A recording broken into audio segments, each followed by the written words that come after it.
Hello, everybody, far and wide, and welcome to this forum that looks back in time. Courtesy of Casa D18 Studios, we hope you enjoy what's being called Throwback Thursday.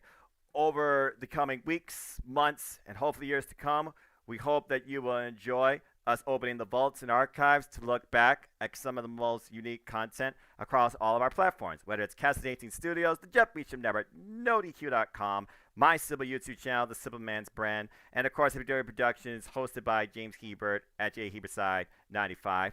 It basically is just going to offer you a ton of classic content. So with that being said, buckle up, have fun, take a seat, just enjoy life and enjoy wrestling, and enjoy what this Throwback Thursday has in store for you. And again, I hope that you stay tuned for many more that hopefully will come too.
Now, preview time.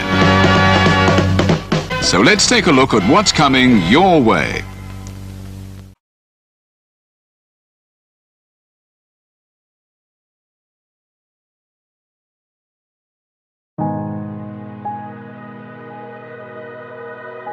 Gary Hebert, the man, the myth, the legend.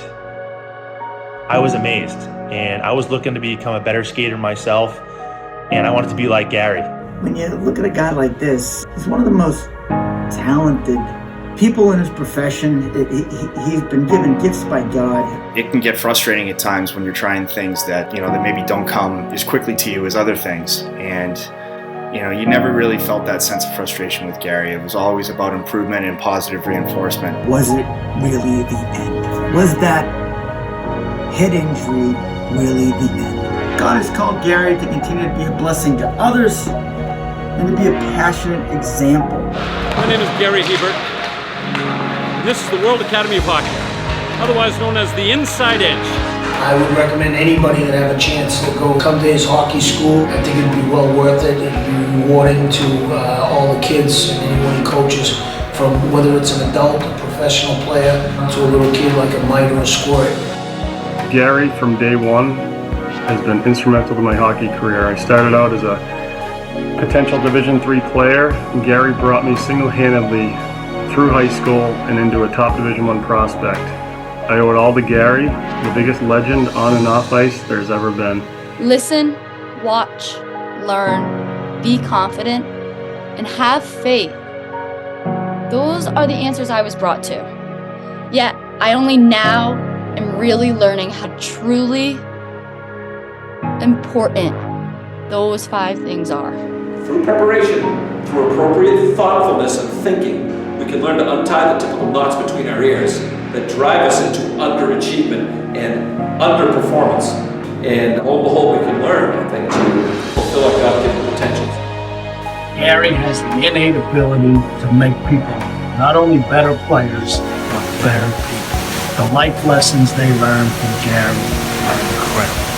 I can always remember leaving that rink knowing as a player I got better, or I had something to improve on to get better. And I think that's what you excelled on as a coach, is giving us the knowledge to know what we needed to do to get better. There's coaches who know the game, but can you communicate and create passion in your kids and in your players? And Gary's able to do that. Gary's got great knowledge and great hands, but more importantly, his ability to connect with people and care for them. His communication skills, to me, really stand out and separate him, and that's why he's one of the best, in the world. Gary's a legend. he's a special, special man.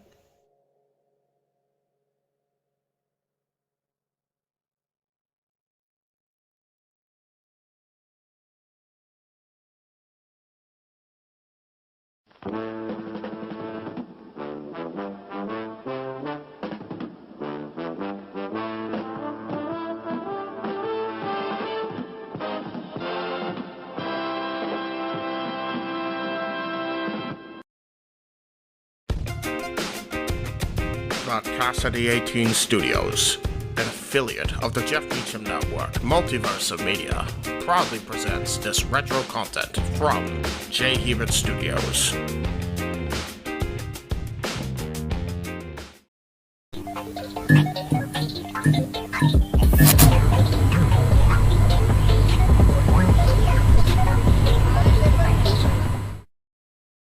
The following views are strictly the views of James Hebert and do not represent the views of everyone that is a part of FTW Productions or works with FTW Productions.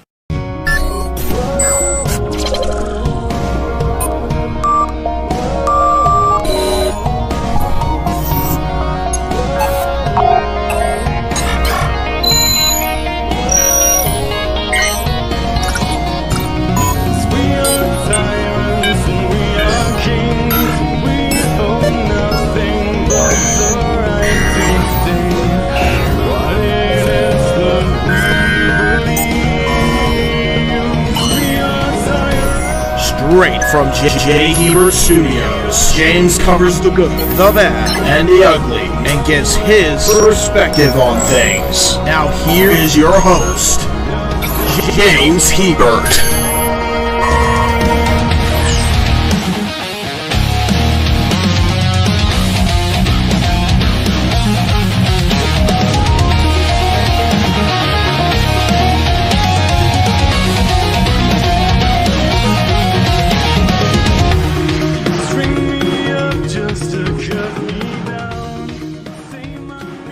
OBS.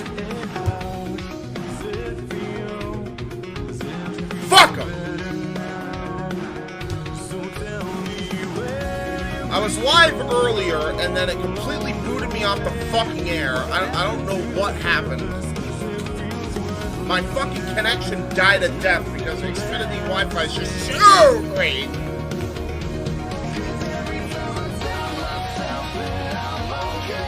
That bodes well for today's fucking afternoon. Christ. You guys are gonna have to fucking bear with me now. I have to fucking make the announcement that I'm live again to everybody that was watching me before. Which is only all of 2 people, but still, I know what group it is. Like, I'm fucking pissed. Fuck OBS. What the fuck?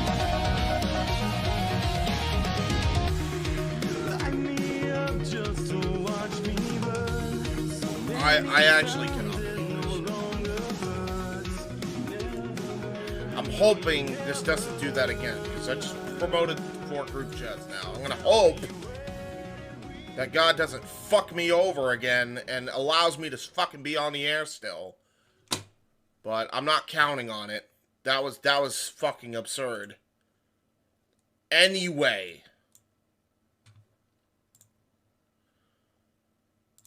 I heard it from the horse's mouth now. Originally I reported it on Open Mic Night last night as Dirt Sheets. But Vince is back as chairman of the board officially now. It's not a rumor anymore. It's official. He's back. Under what capacity, I don't know. Quite frankly, I don't care. We're going to get into it now. I was originally somber. I was originally not going to be pissed off. But now I'm just pissed the fuck off. So, thanks, OBS. Really fucking appreciate you, by the way. So let's just get this fucking over with so I can hear what the fuck he had to say and hopefully not get booted off the air!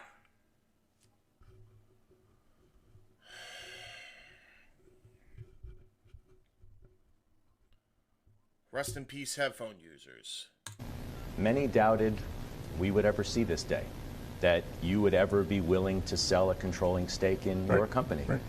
You are the WWE, and the WWE is you. So why? It's the right time. It's the right time to do the right thing. And it's the next evolution of WWE. I could probably do what Ari is right now with UFC, it'd take me 10 years. You know, by the time I would grab those 10 years, you'd be 10 years ahead again. So it's like, it makes all the sense in the world for all these synergies that we have, you know, to extract all of the value we can out of the marketplace. The deal values UFC, you mentioned some numbers, $12 billion and WWE at $9.3 billion. That's a big number. Well, here's WWE's market cap is 6.5. Here's what I would say to you. Is exactly why we did this, because I think we weren't getting the pure value. I don't think the WWE was getting the pure value. Combined, it's rarefied air, the two of us. And I think the analysts will be able to do it. It's good for the shareholders of WWE. And quickly, Zero, where did you DM me? Where did you DM me specifically, so I know? Because I want to actually see. I want to make sure I have everything that you originally sent me in the last chat we were in. For the shareholders of Endeavor. And then when you look back, I don't believe that the Endeavor shareholders were getting pure play for the rest of the asset that we had. And I think for the first time, you now have the ability to do that in both situations. And that's a win-win, which is what Vince and I have always talked about. When I throw those kind of numbers out to you, I mean, the word on the street was that you wanted $9 billion. This values the WWE at 9.3. Right. So despite everything that's happened, I'm a visionary. Well, you hit the number. No. Yes, deservedly so.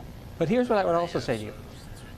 We paid a fair price, and I'll tell you why. We paid a little bit for control premium.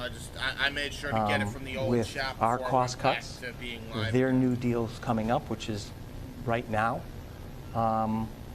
and our cost savings that we think we can extract from the business right now and grow the business with all of our levers, whether it be international sales, domestic, sponsorship, gambling, all the things that we do. I think it's right. I would also say to you is, when I bought IMG, everybody said I overpaid. It was actually one of the cheapest deals in sports. For sure, when I bought the UFC, everybody was like at $4.2 billion. They were like crazy. We've tripled the EBITDA in that period of time. And now with this is going to be UFC 2.0 as it relates to all the things in the flywheel that we can bring to them. And we have unbelievably attractive I'm sure economics. It's not actually going to be UFC 2.0, but that sticks in my craw. Because UFC as it is right now is fucking awful. I mean, as a business, it's run so inhumanely, and it's been complained about for I don't even know how long. The last couple of years, ever since the Reebok deal, really. Before they left Fox. Yeah, that doesn't bode well at all, does it? Fuck, that doesn't bode well. Alright. No, don't you dare do this again. I swear to God, stay on the fucking air. I will open the fucking door and make sure the goddamn Wi-Fi router's in my goddamn room if you keep this shit up. Seriously, I'm fucking had it. The balance sheet's incredible. Our debt ratio is less than 3 times. Our free cash flow conversion is unbelievable. So I think when people look at this business on a combined basis and also look at the remaining assets, for both shareholders, it's incredible.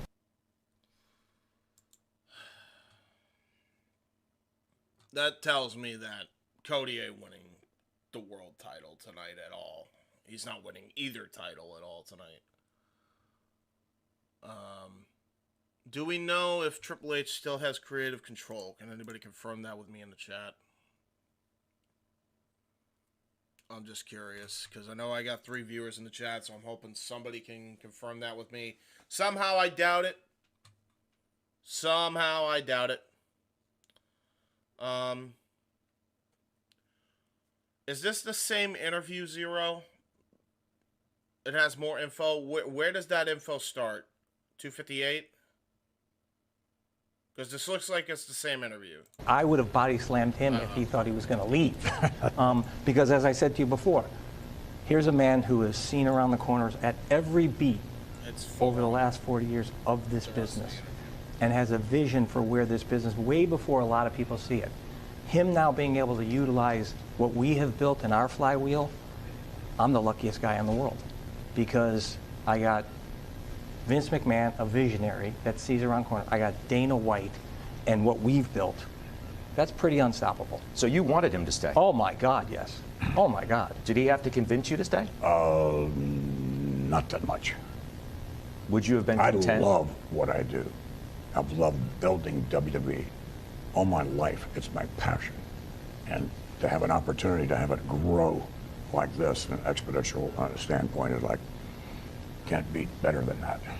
It's an interesting plot twist because not a lot of people saw this coming. In fact, your own CEO, Nick Khan, told our David Faber just back in February, quote, Vince has declared to the board, to me, to other upper management, he is 100% open to a transaction where he's not included in the company moving forward. Sure. You were ready to walk away? Absolutely. I wasn't going to let him.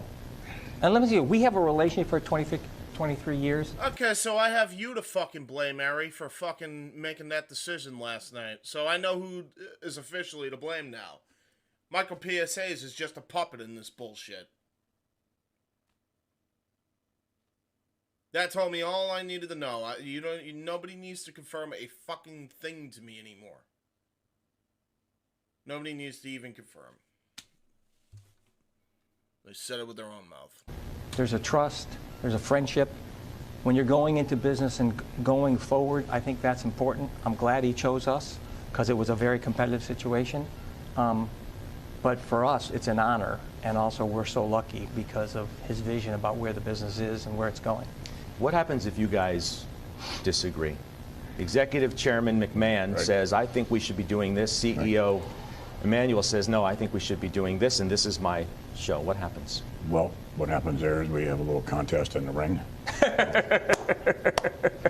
Some people are going to say he's not joking. All right, okay. I'll outweigh Ari by 100 pounds. So I think that's the answer. But seriously, what happens if you guys disagree? Here's what we said, right? And I said it to him. If we disagree on something that we want to do, guess what?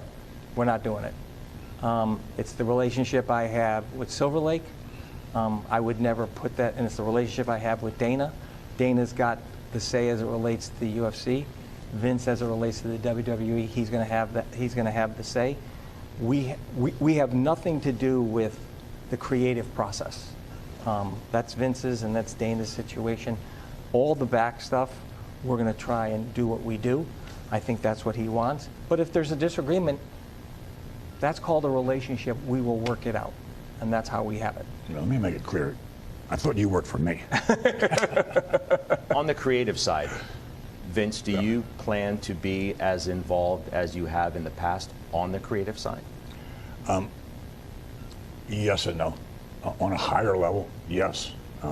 In the weeds, which I always love to get in the weeds in the past, no, can't do that. What happens if Vince says, you know what, Mr. McMahon? What does that fucking mean? What does that mean, dude? Because, like, all that tells me is that if you want to veto something Hunter fucking says he wants to do, you're going to veto it. So, like, what the fuck does that mean, you fucking mongoloid? Hold on, I want to replay that again. Always love to get in the weeds in the past. No, can't. Yes and no. On a higher level, yes. In the weeds, which I always love to get in the weeds in the past. No, can't do that. What does that fucking mean, then? Yes and no. On a higher level, yes. But in the weeds, no. What the fuck is the higher level, then? This is such a political fucking response that I just fucking hate. Like, say what you mean and mean what you say. Like, could that just be a general fucking rule if you run a company? Stop this cutesy bullshit. What happens if Vince says, you know what, Mr. McMahon, the character, Mr. decides he wants to get back into the ring? You let him? His choice. Purely his choice. Purely. That's not going to happen. I believe that. That's about the only thing I fucking believed out of that whole bullshit. Yeah. What does that mean? Yes and no. In the bigger picture, yes, but in the weeds, no. What, like that? So maybe? What the fuck do you mean?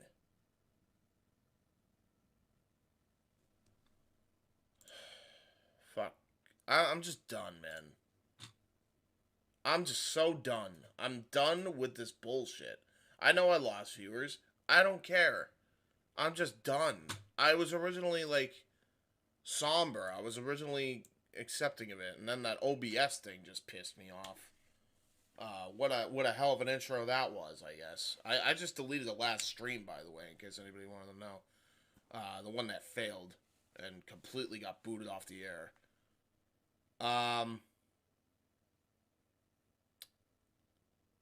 Yeah, I don't even know. Like, I'm very lost. I'm very lost in that whole thing.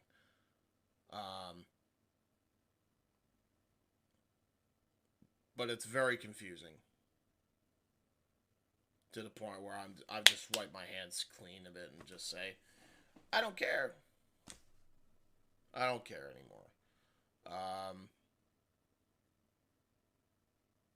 You know, I was more pissed off with the fact that OBS glitched out than I am about Vince McMahon coming back into power. But I'm gonna keep it $150 with everybody here.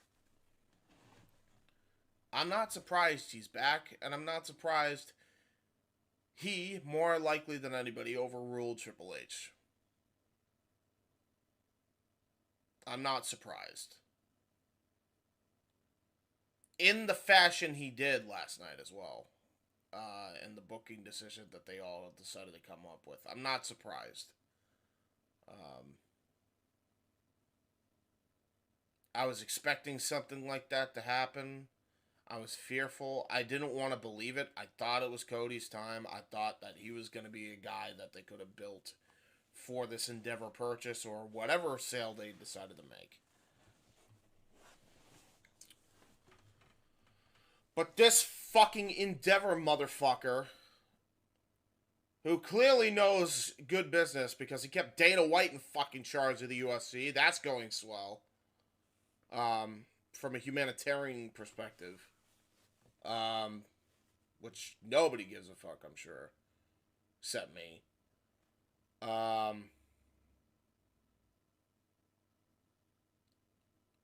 That's some bullshit. That's some serious bullshit. Like, I wanted to think that there was a method to the madness last night, and then the Endeavor fucking thing. Ramen No Broth says Vince just means he'll have overall control. But in the day-to-day bookings, he's going to take a back seat. That's all. I doubt much will change. Yeah, okay. So, you know what that fucking tells me? Last night was Vince's call, and Bruce Pritchard's the one who fucking facilitated it. I'm sorry, not Bruce Pritchard. Michael P.S. Hayes was the one who facilitated it. That's all that fucking tells me. That's all that fucking tells me. And you say it's not Saudi Arabia, but it might as fucking well be. It might as well be. Because I'm not fucking watching it. I'm done. That's basically why I'm doing this. Because I didn't know how else I was going to do this. And my thoughts are all fucking scrambled as it is, especially after getting booted off live. So bear with me for a second, but I'm done. I have zero desire to watch anything WWE ever again that isn't a retro thing for Owen's channel. I am done. And I might wane myself off of that pretty soon because of this shit.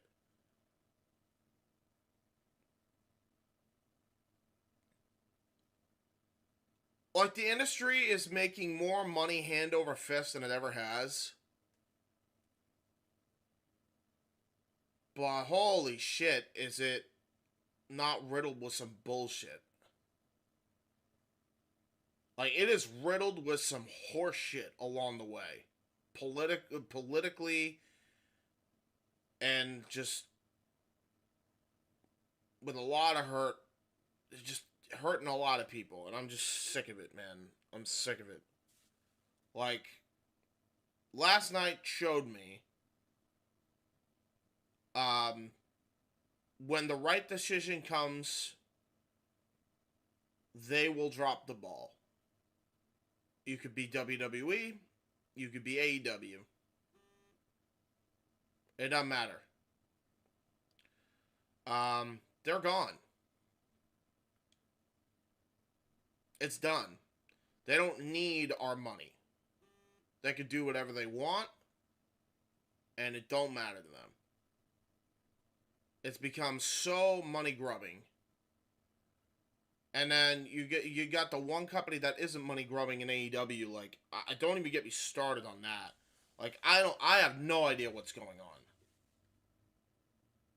But honestly, I don't know if I want to find out, because I have a feeling after this shit, I'm convinced Punk's gone now.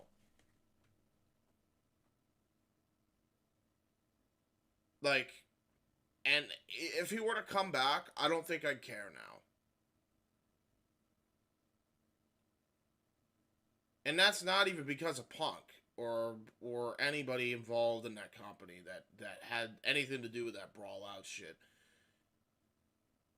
This main event of Mania just really took the wind out of my sails that bad.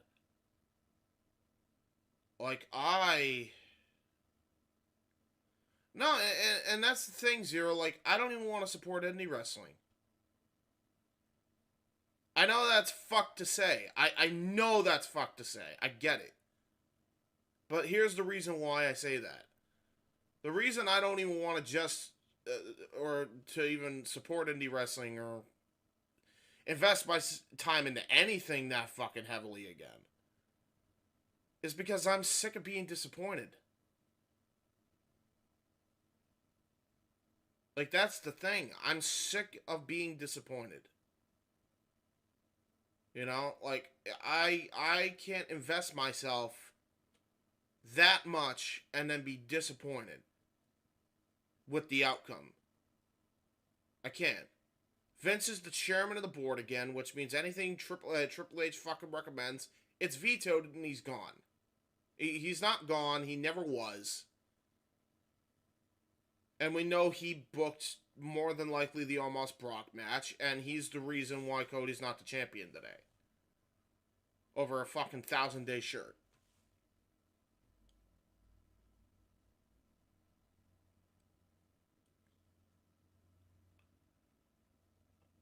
The only thing that, honest to God, could change my mind on being done, and maybe thinking that there's some hope, is if Cody wins the WWE Championship tonight on Raw. Somehow he makes the challenge, and he's, they book him to win that title and keep the Universal title on Roman until SummerSlam or next Mania or something. That's the only way I stay with any of this shit. And I told that to Chris Dodd. I'm sure he's fucking pissed with me. I'm sure of it. I'm sure I'll hear a mouthful today while I'm in the producer's chair on Wrestling Fortune 44. And he could say what he wants. He has more than a right to. It's his show. It's Owen's show. But I am done, man. Because I guarantee you that after tonight, nothing will change. Roman's still going to have both belts, and Cody's not going to have one of them. And that is a direct result of the Endeavor purchase and Vince being in full power once again. How many times have we fucking said, no matter who's in the creative chair, the buck stops with Vince? we're back to that reality again. Like, he could be cute and give his political fucking thing all he wants, but what he just said says, whatever I say goes. If I veto something and you don't like it, Hunter, too fucking bad, pal.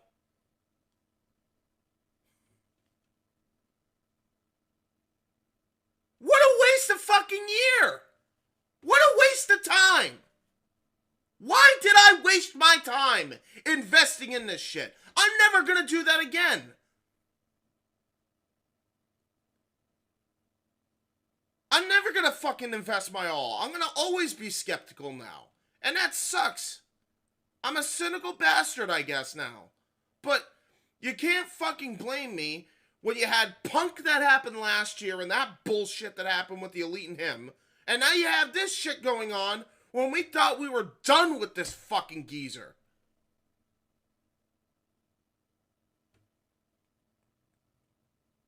Why should I give a fuck about any of this shit anymore?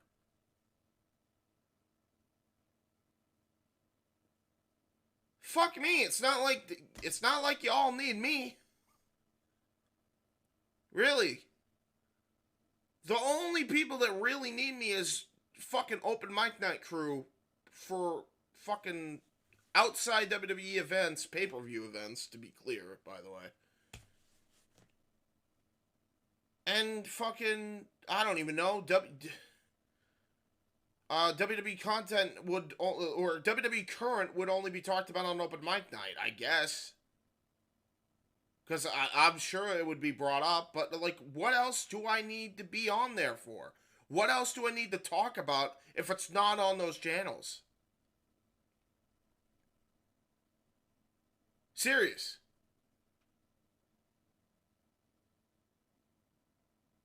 Because that's just a waste of time to me.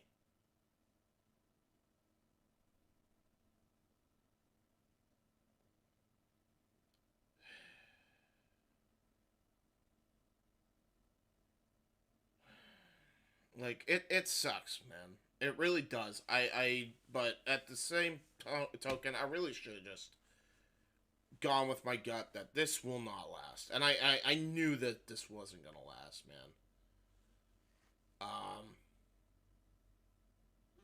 I'm just over it, man. I really am. I have zero desire to continue watching this product.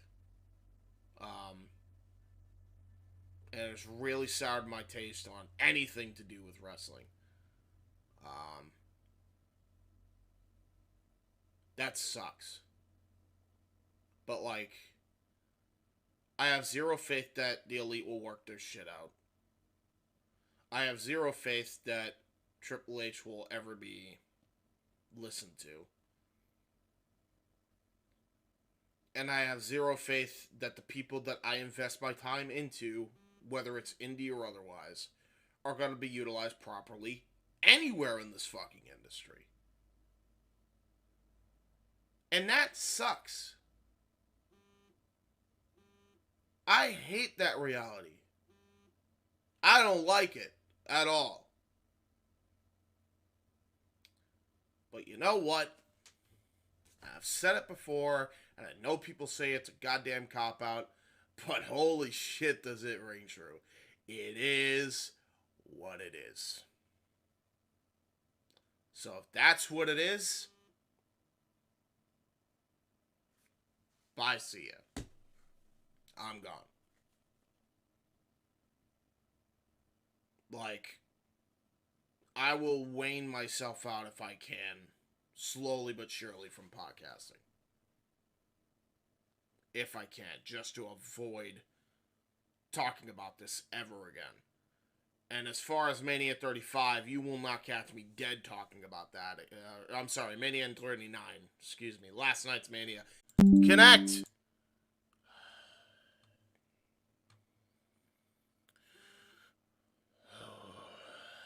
I was that close to being booted off the fucking air again, and it's still fucking glitching. Anyway, I don't even know where I cut off last. But all I'm going to say is this, because this is probably going to be the shortest podcast in his history. It's 30 minutes already, so this ain't going to be that much longer. I've got nothing else to really say. I guess I'll read the comments. I said my piece before I got cut off anyway, so I'm hoping that at least got through.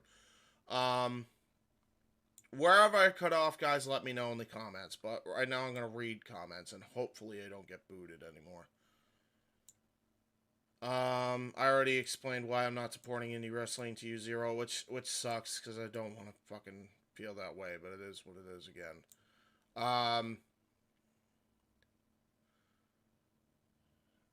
Yeah, I mean, I have a lot of issues right now with that. I mean, by the way, I have a funeral coming up too, so this does not help my mentality, but I knew if I didn't get this out of the way today, now, that was just going to make me feel even worse tomorrow, so that's the main reason I'm doing this show.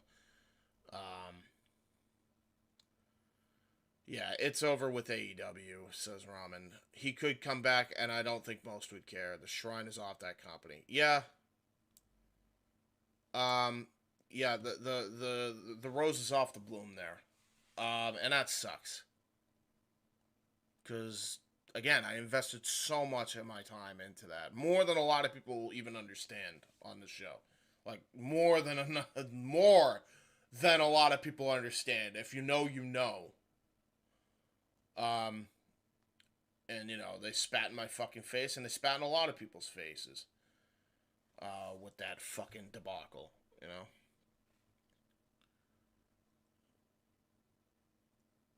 Austin Theory says, Vinnie Mac is back in creative control earlier in the CNBC interview. Oh, Wells. Yeah. Yeah.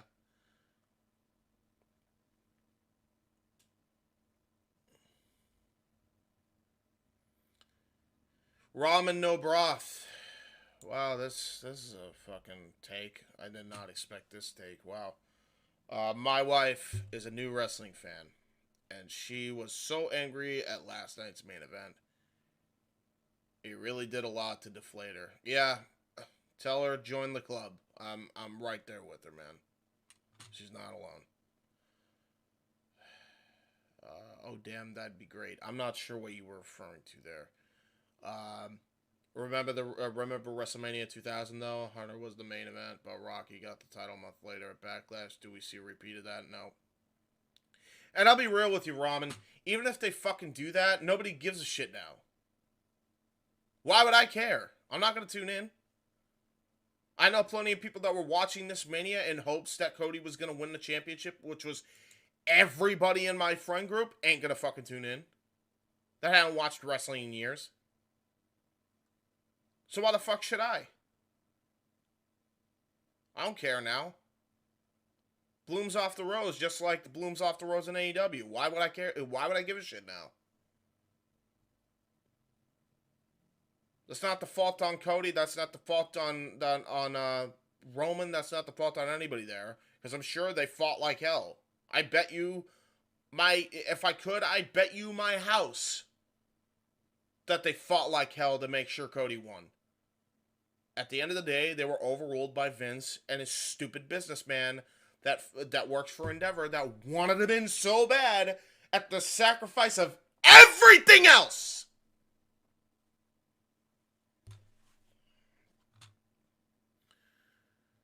If we do see that again, it won't be as impactful as WrestleMania. Thank you, Zero. You said it all for me.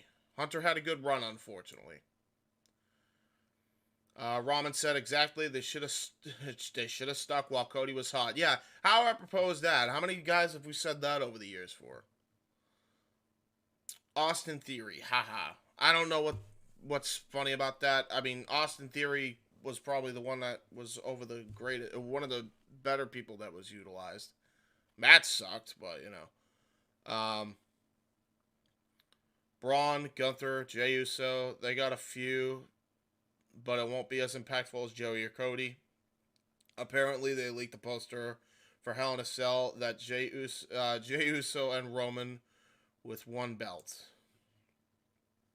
Okay, so that tells me all I need to know then. Again, if Cody wins tonight, tonight,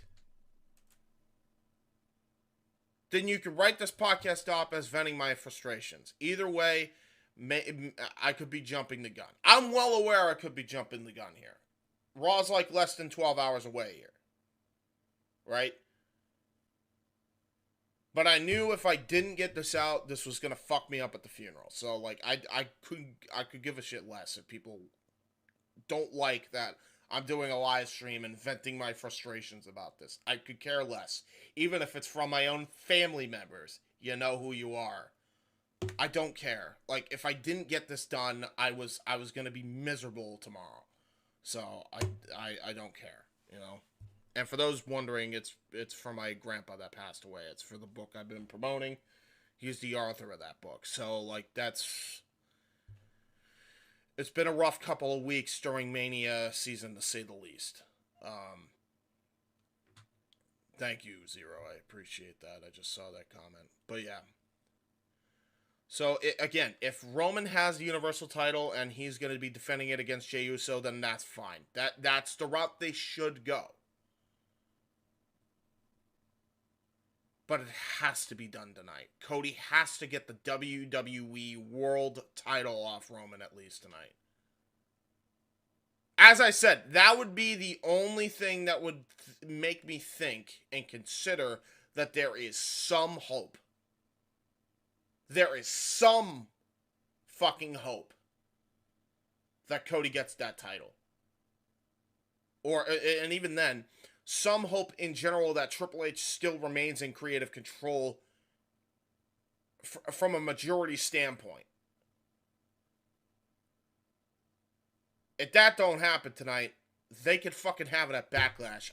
I don't care. I'm not watching. I'm not watching anyway, regardless, because I have to get up in the funeral ass early anyway. But, like, I will be checking. And I know it won't happen. I already see the writing on the wall, but we'll see what happens. I swear if they do it at Backlash, that was ill-fated.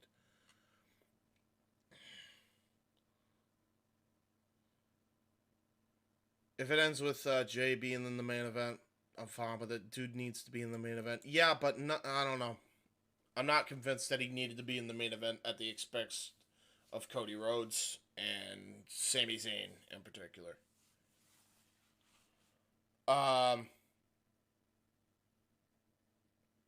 And besides, like, there's a lot they need to do. I mean, here's the thing. Cody needs to get the belt off him because the world title off him, because the Universal title is where he's having the record-breaking reign. So again, if they did that finish last night, so that way they can have him win tonight, then I will, retract everything I say and I'll stick with it. But it's gonna take it happening. Oh my fucking God. Do not. Stop fucking disconnecting me, OBS. I swear to God. It's gonna take that for me to be okay with any of this. It has to happen tonight. Cody needs to win the world title tonight. Otherwise, I'm convinced that wrestling dies for me. And I won't be coming back. With the exception of the commitments I have. And even then, I'm probably going to take a long break. I'm going to be real with you. But yeah, that's all I got. If you guys want to tune in to WWE Aftershock and get a maybe more positive take on WrestleMania, you guys can go right ahead. That'll be on, I'll actually type the... Actually, why am I doing that? You know what? Here, I'll show you what's upcoming for FTW Productions, because it will just make it easier. I don't want to fucking bust my hump when I don't need to here, so give me a minute. Here's what's upcoming for FTW Productions, including WWE Aftershock tonight and AEW Spark, hopefully tomorrow, if I get back in time for the funeral, which I doubt. at the very least, you'll see it Wednesday afternoon if Noah has to do it solo. But here we go. This is what you can expect to see.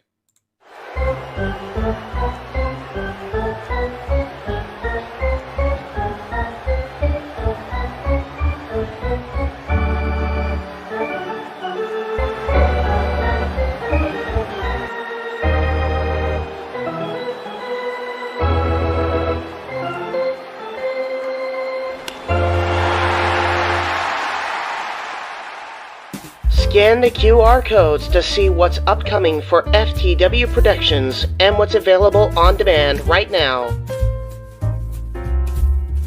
Button Master Stable Wars entire playlist. AEW Revolution Go Home Week, Dynamite and Rampage watch parties. Mistress Audio dramatic readings featuring voice actors from Weymouth Youth Wrestling. Elimination Chamber retrospective. All WrestleMania-themed retros by Wrestling Fortune 44 Incorporated. Star Wars Jedi Fallen Order Let's Play series. WrestleMania 19 Revenge Mode Let's Play series. All of A Simple Man's Brand Simply Predicting panels. Both episodes of The Don DeMarco Show. AEW Spark, WWE Aftershock, every show week by week. The entirety of the NASCAR Thunder 2004 Let's Play series. Past and upcoming Jeff Meacham Network watch-along coverage. FTW Productions watch party for WrestleMania Go Home Raw. A Simple Take, WWE Simple Takes featuring Casa D18 Studios. Super Mario Bros. Z voice acting. Episode 3 coming soon. Breaking news. ATW View Impromptu. WYW Intro and Immortal Stream. Wrestling with Idiocy Episode 7. Our favorite WrestleMania matches. Plugs have concluded. On to the video. So that's what you can expect on FTW Productions. I've really got nothing else to say. I appreciate everybody that commented. And I appreciate people that gave their feedback in real time, because I needed some sort of interaction today with that. And yeah, man, I'm done. If Cody does not win the world title tonight, this podcast stands. If by somehow they actually book him to win tonight, the world title,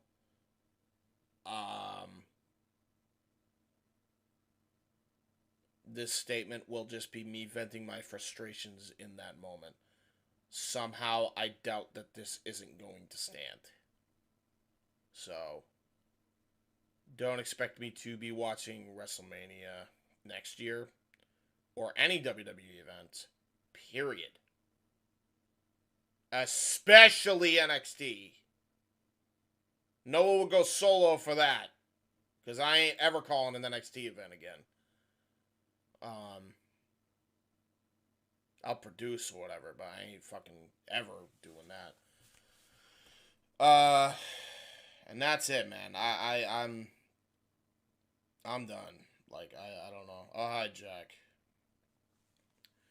You missed a quick one, man. I was just about to go off the air.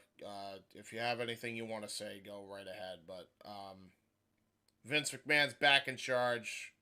I saw that. And I'm saying I'm out. Unless Cody wins the title tonight, which I very much doubt he's going to do. And I'm specifically talking about the world title. That was a blunder. I have zero desire to ever tune into that product. And I think I'm just done with WrestleMania. I'm done with wrestling, is what I meant to say. I'm just done with wrestling, I think, after this. I'm just tired of,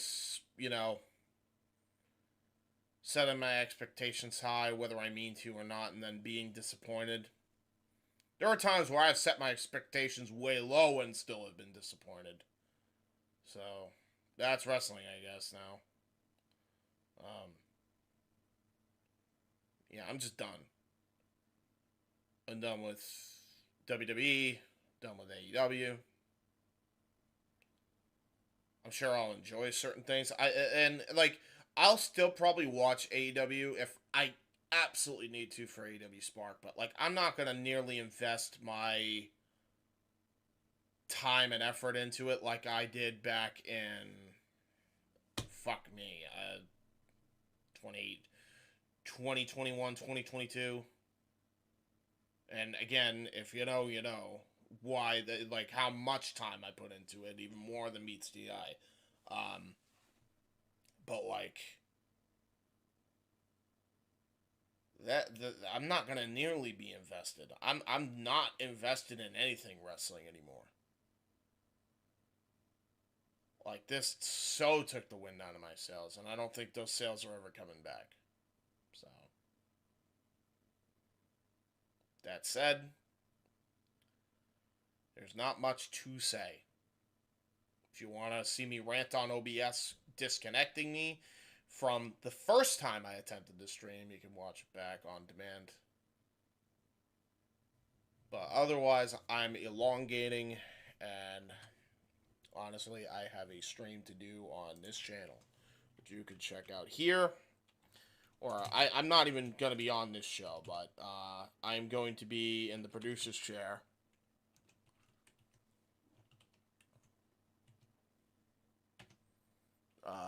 So here it is. Go check out Wrestling Fortune 44 Incorporated. If you really want a more positive take on last night's events and possibly today's events. I don't know. Maybe. I doubt it though, because I know a few people. I know both host and co-host are not happy that he's back, I'm sure either, but then again, I don't know. I can't speak for them.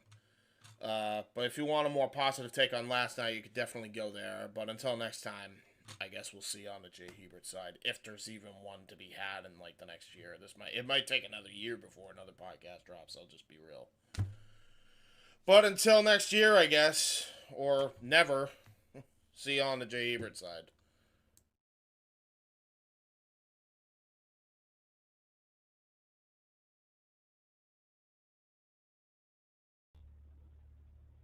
And yes, for those wondering, I did mute the audio for the credit scene because it was originally going to be somber, but then OBS happened. So there you go. Enjoy silent credits.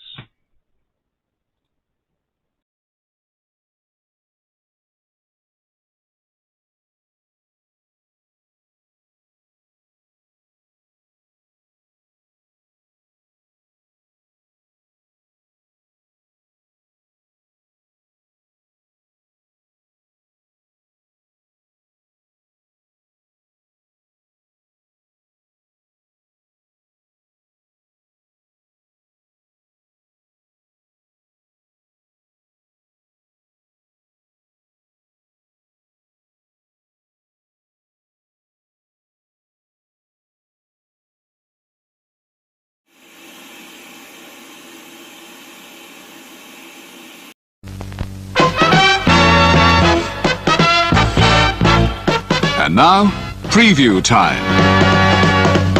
So let's take a look at what's coming your way.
Casa D18 Studios, an affiliate of the Jeff Meacham Network, Multiverse of Media, proudly presents this retro content from the Casa D18 Studios.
Welcome, ladies and gentlemen, to this edition of Renegade of Wrestling. I am, of course, the Renegade of Wrestling, J.J. Williams, here to bring you my thoughts and some news on the happenings with independent wrestling for this week.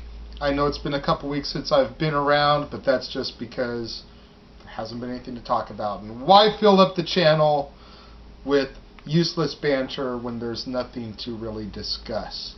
Everything else is being handled by the other people on the channel. Let them do their thing.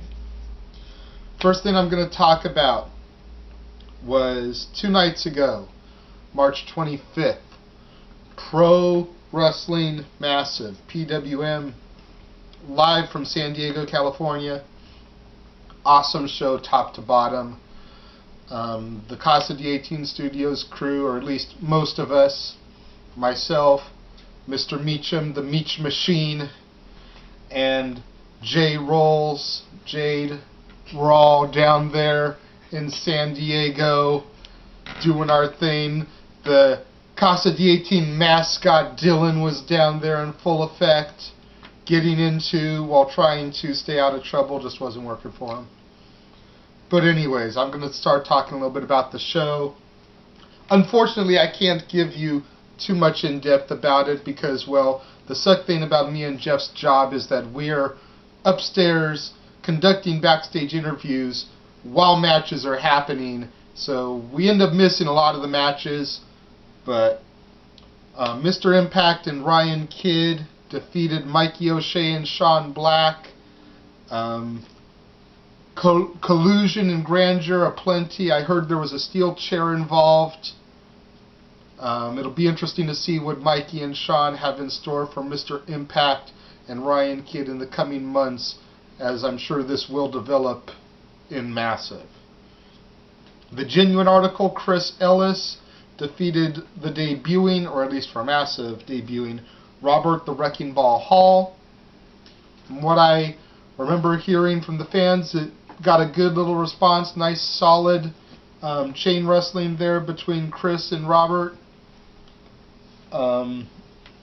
Triple threat, insane match. The crowd was going knucking futz for San Diego's own B-Boy defeating Rick Ellis and Simon Lotto in a triple threat match. Last month at Massive's debut show, Rick, along with his brother Chris, had what was the match of the night against Simon Lotto and his partner in the Revolution, and that momentum just kept going through Collision Course in San Diego this past Sunday night. And then you throw the ever-popular B-Boy into the mix, and stuff went down. The triple threat was a locker room sellout. I got to throw that in there, too. Just wanted to let you know that. Thank you for remaining off camera, Jeff. Chef and Foob Dog. Chef and Foob Dog defeated Sasha Derevko and Freddie Hellmuth in a pick-your-partner tag team match, essentially. Lots of USA chants to get under the Russian skin. The Boss and Matt Twisted Not really sure if this was just a one-on-one or if this was a two-on-one. We remember there was another guy around. We're not sure if he was involved in this match because, like I said, a lot of stuff going on backstage with interviews and whatnot. So this match, unfortunately, I apologize. My journalistic duties can't give like too much on, but we're pretty certain the Boss won that match in his hometown of San Diego. PWM Championship match. OMG, another off-the-charts match of the night candidate. This and the triple threat between B-Boy Ellis and Lotto were definitely the two show stealers of the night. Vintage Dragon, with Tara Calloway in his corner, defeated SoCal Crazy to retain the PWM Championship. What repercussions this will have, we don't know. I know SoCal Crazy had a hell of a promo after the match last night. I know he still wants to come gunning for Vintage's title. We'll just see where that goes in the coming months in Massive. And the main event, Sam Knight and Cody Phipps went to a no contest after the Boss, Sasha Derevko, and some more of the Boss's goons came out and attacked both men. Sasha Derevko really focused on Sam Knight. Everybody else was just kind of hanging and banging on Cody there, beating the poor guy up. After all that went down, we had a post-match promo upstairs with the angry Russian himself, Sasha Derevko. And at this time, I'm going to bring Jeff to take a seat here on the show and talk about that. What do you want me to say? What do you want me to say? The people saw it on our channel. You're wearing a neck brace, and I wore all that y'all yesterday on the show too. Yeah. And as of right now, there's only maybe 100 views on the video. Explain to the people that may not have actually watched the Derevko interview what went down. Why are you wearing this neck brace, Jeff? He shoved me into a locker as hard as he could because he was pissed off that he got punked out by everybody. Nobody in the locker room was as good as him. He got punked. Screw you. Seriously. I'm at an interview and he's pushing me into a locker for no reason. And my neck is killing me. I went to the doctor and they put a neck brace on me. I gotta wear this at least through, ironically enough, Battleground. I gotta wear this thing to work on Saturday. I'm up there trying to tweet with you. I'm pissed. It's ridiculous. And then post-interview, didn't he stomp you? Yeah, he said they're cutting the promo. I don't know if he was really upset or what, but he seemed awfully pissed off, and he stomped me right in the gut as he walked off. You had to help me up if you were nice enough to stop the camera first for him. That was very nice of you. Thank you for that. And then he helped me up. It's like, okay. There's no reason for it. The whole night was full of drama. Once the show ended, the night went to chaos. Not the worker? Not the worker. I wish Joey would have been there. Jeez, probably would have helped out. But yeah, the whole night went crazy after the fans left. Oh. Sasha comes upstairs to do the. I was trying to interview Sam, couldn't get him because he was too beat up and a lot of emotional stuff going on Sunday night. And so I get Sasha instead, and he just proceeds to shove me into a locker because I'm a purely American. You and your dumb accent. Well, sorry. If you don't mind, since you just mentioned Battleground and how you have to wear this through there, yeah. Why don't you help me put over the show next week? I'm not getting the bat phone. I heard too much to get up. I ain't getting the bat phone. We apologize for the phone ringing in the background, folks. We're going to wait. We're going to wait till it stops ringing. If they call again, I'm going to get it and be like, we're taping. I'm going to get up out of my crippled chair here. Anytime, phone. Seriously. Okay, that should be the last one. Usually 4. All right. This Saturday, March 31st, the night before WrestleMania.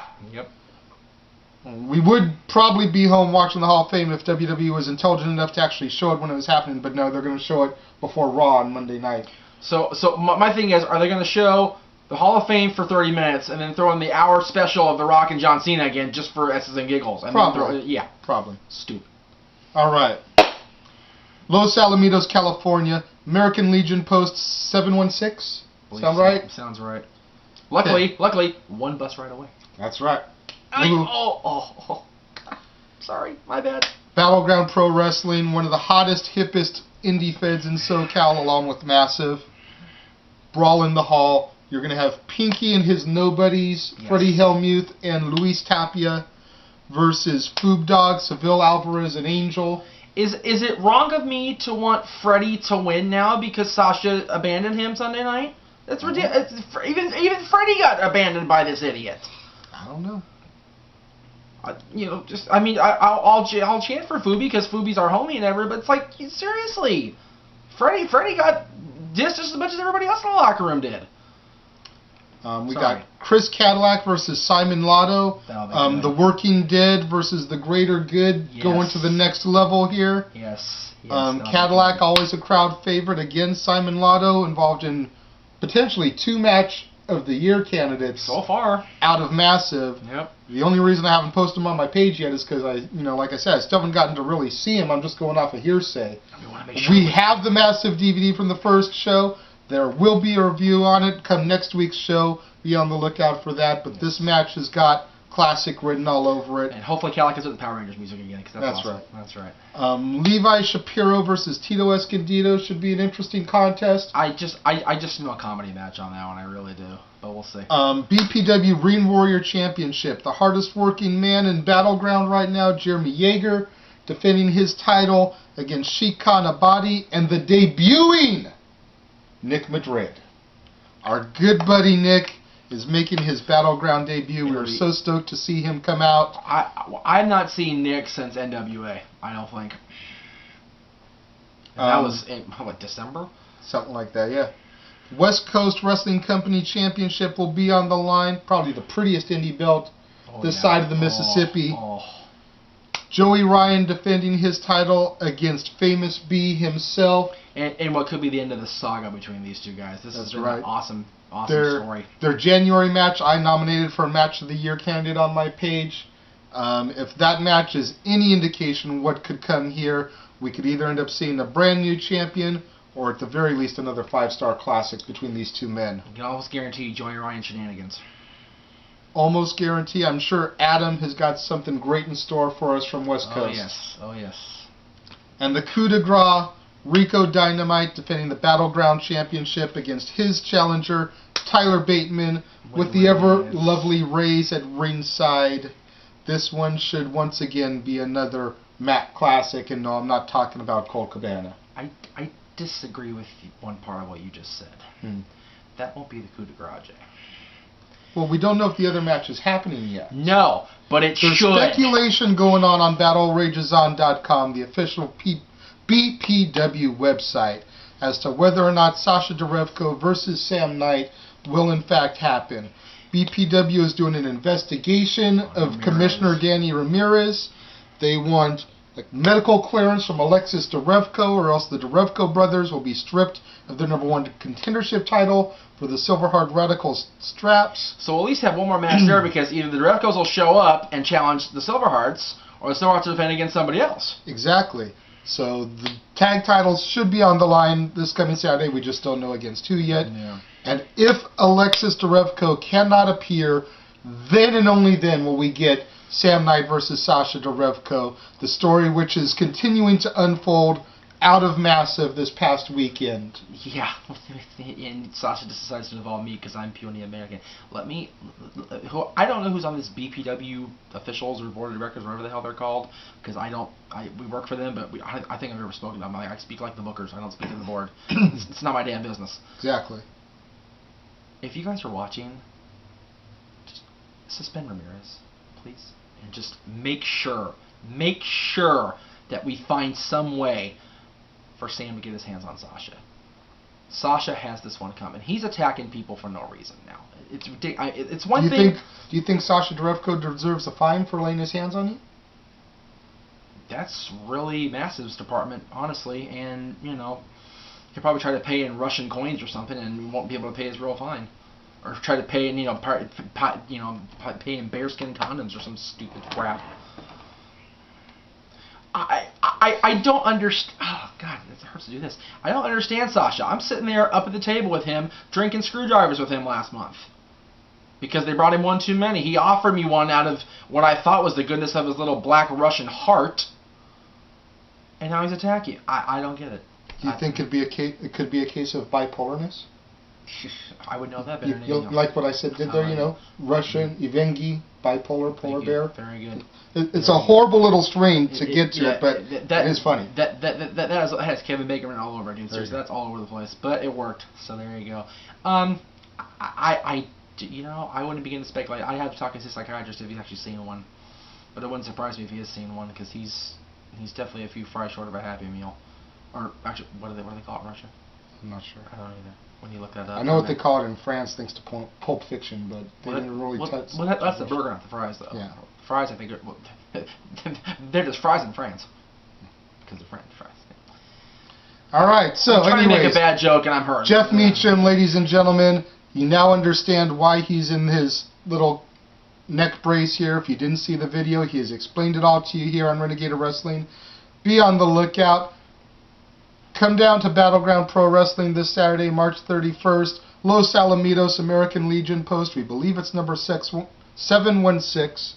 Excuse me there. Get a little tongue-tied. BattleRageOn.com for the address. That's right. Off the top of our heads, I don't know. So, thank you, Mr. Meacham, for joining me. I am the Renegade of Wrestling, J.J. Williams, and I will see you next week with results from Battleground Pro Wrestling's Brawl in the Hall. See you then.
And now, preview time.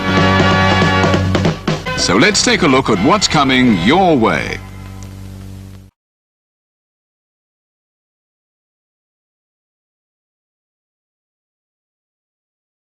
You ever wanted to come into a sports bar where the barkeeps know their game? Well, the Jeff Meacham Network, Multiverse of Media, has got a production just for you. Sit down and relax as the stat boy and his partner break down the statistics in all things sports. Whether it's football, basketball, motorsports, baseball, hockey, soccer, professional wrestling, mixed martial arts, boxing, and much, much more. All are welcome. Your barkeeps here keep you up to date and in the know of everything going on in sports, while also having a pleasant conversation about it all. Your host and owner of the bar, Stat Boy Mike.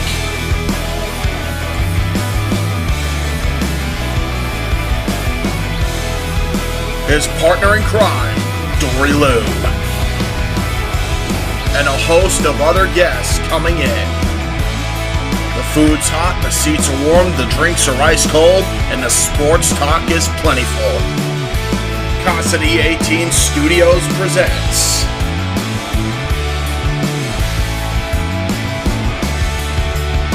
Stat Boy Sports Bar. Take a bar stool and enjoy the show.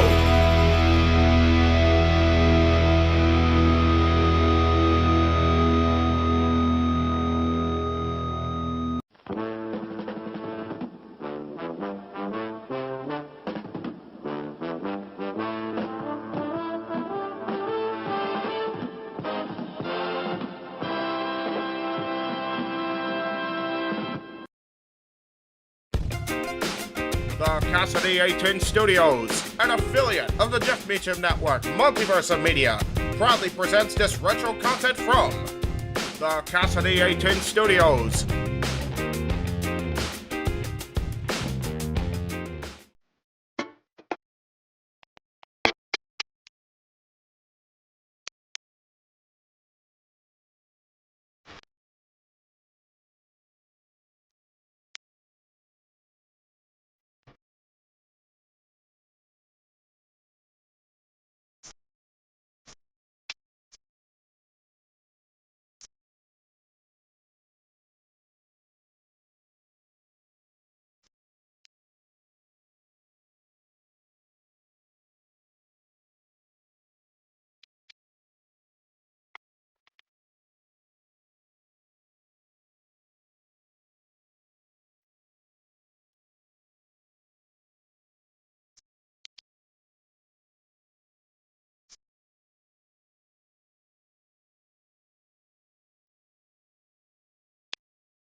Hey everybody, this is Jade on Chicks on Wrestling and Pinky, of course. Hey!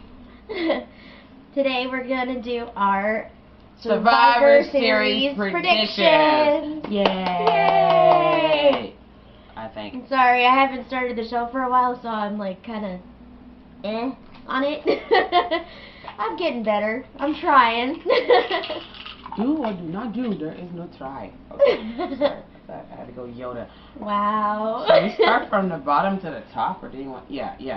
Let's start with the appetizers. The appetizers? The bathroom break, you mean? Shh. Appetizer. We have for the Divas Championship, Eve versus Caitlyn. It is about time Caitlyn gets this title, but I seriously think that there is some. Well, she's been ready. It's not my fault. Eve is the. I don't think she Hostie is. of the year, century, millennium, what? I don't think she is. I honestly didn't think Eve was ready, but. Yeah, I know. Okay, so who are you going for in this one? I'm going to the bathroom for this one because I don't want to pick one. Well, for the sake of argument, you must pick one. Caitlyn. Cool. I've known Caitlyn since FTW and probably before. I think the chick is badass if she actually can really go in the ring. It's about time that they actually showcase the divas like they do the knockouts. I'm going to go with Caitlyn on this one. So, Caitlyn wins. Agreeing on that. Caitlyn wins and stuff.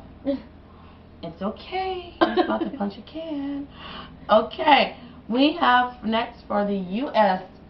title, Antonio Cesaro, or as we know him as Double C, Claudio Castagnoli. Wow.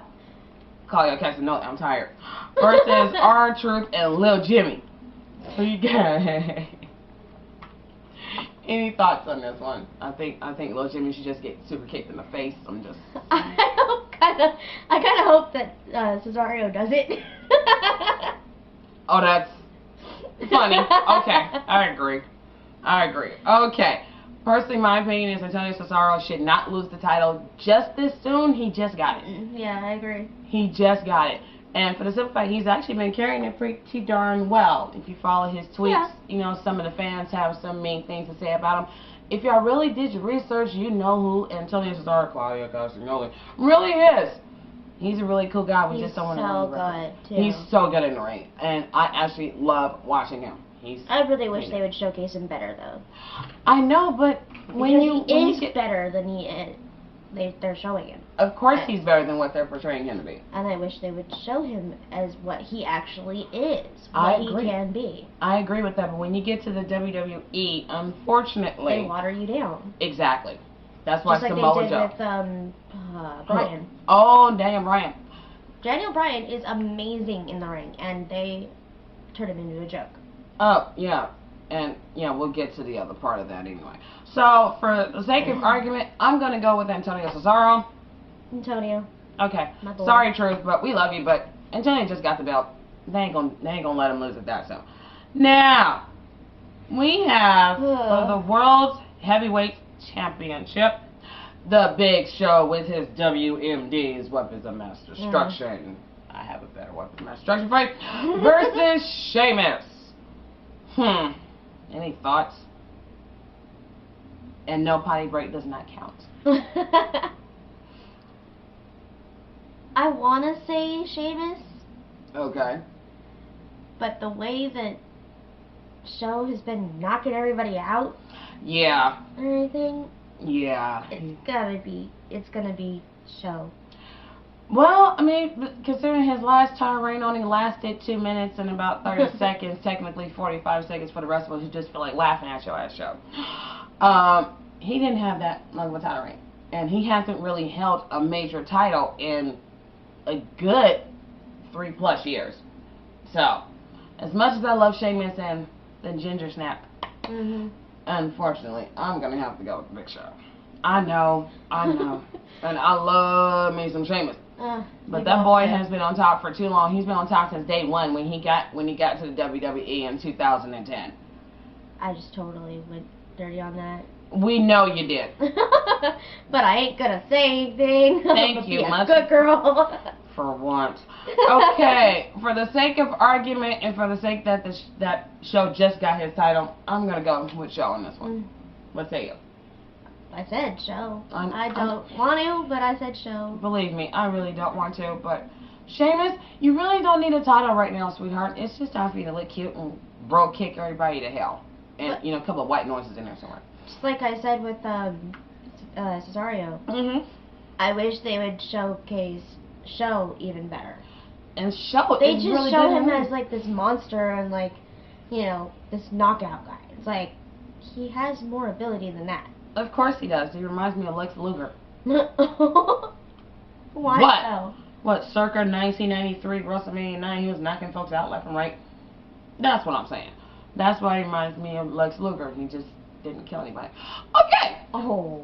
What? It was funny. Oh. You know it's the truth.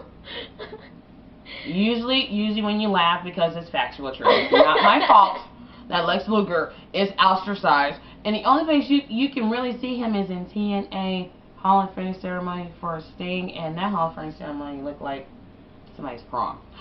Anyway, well it did. Next, for the WWE title, CM Punk versus Cena versus Ryback. Can I just make my pick on this one? Yes, you can make your pick, and then we can officially go off on CM Punk. Go. Punk. Really? Punk. Did you just say Punk? Punk.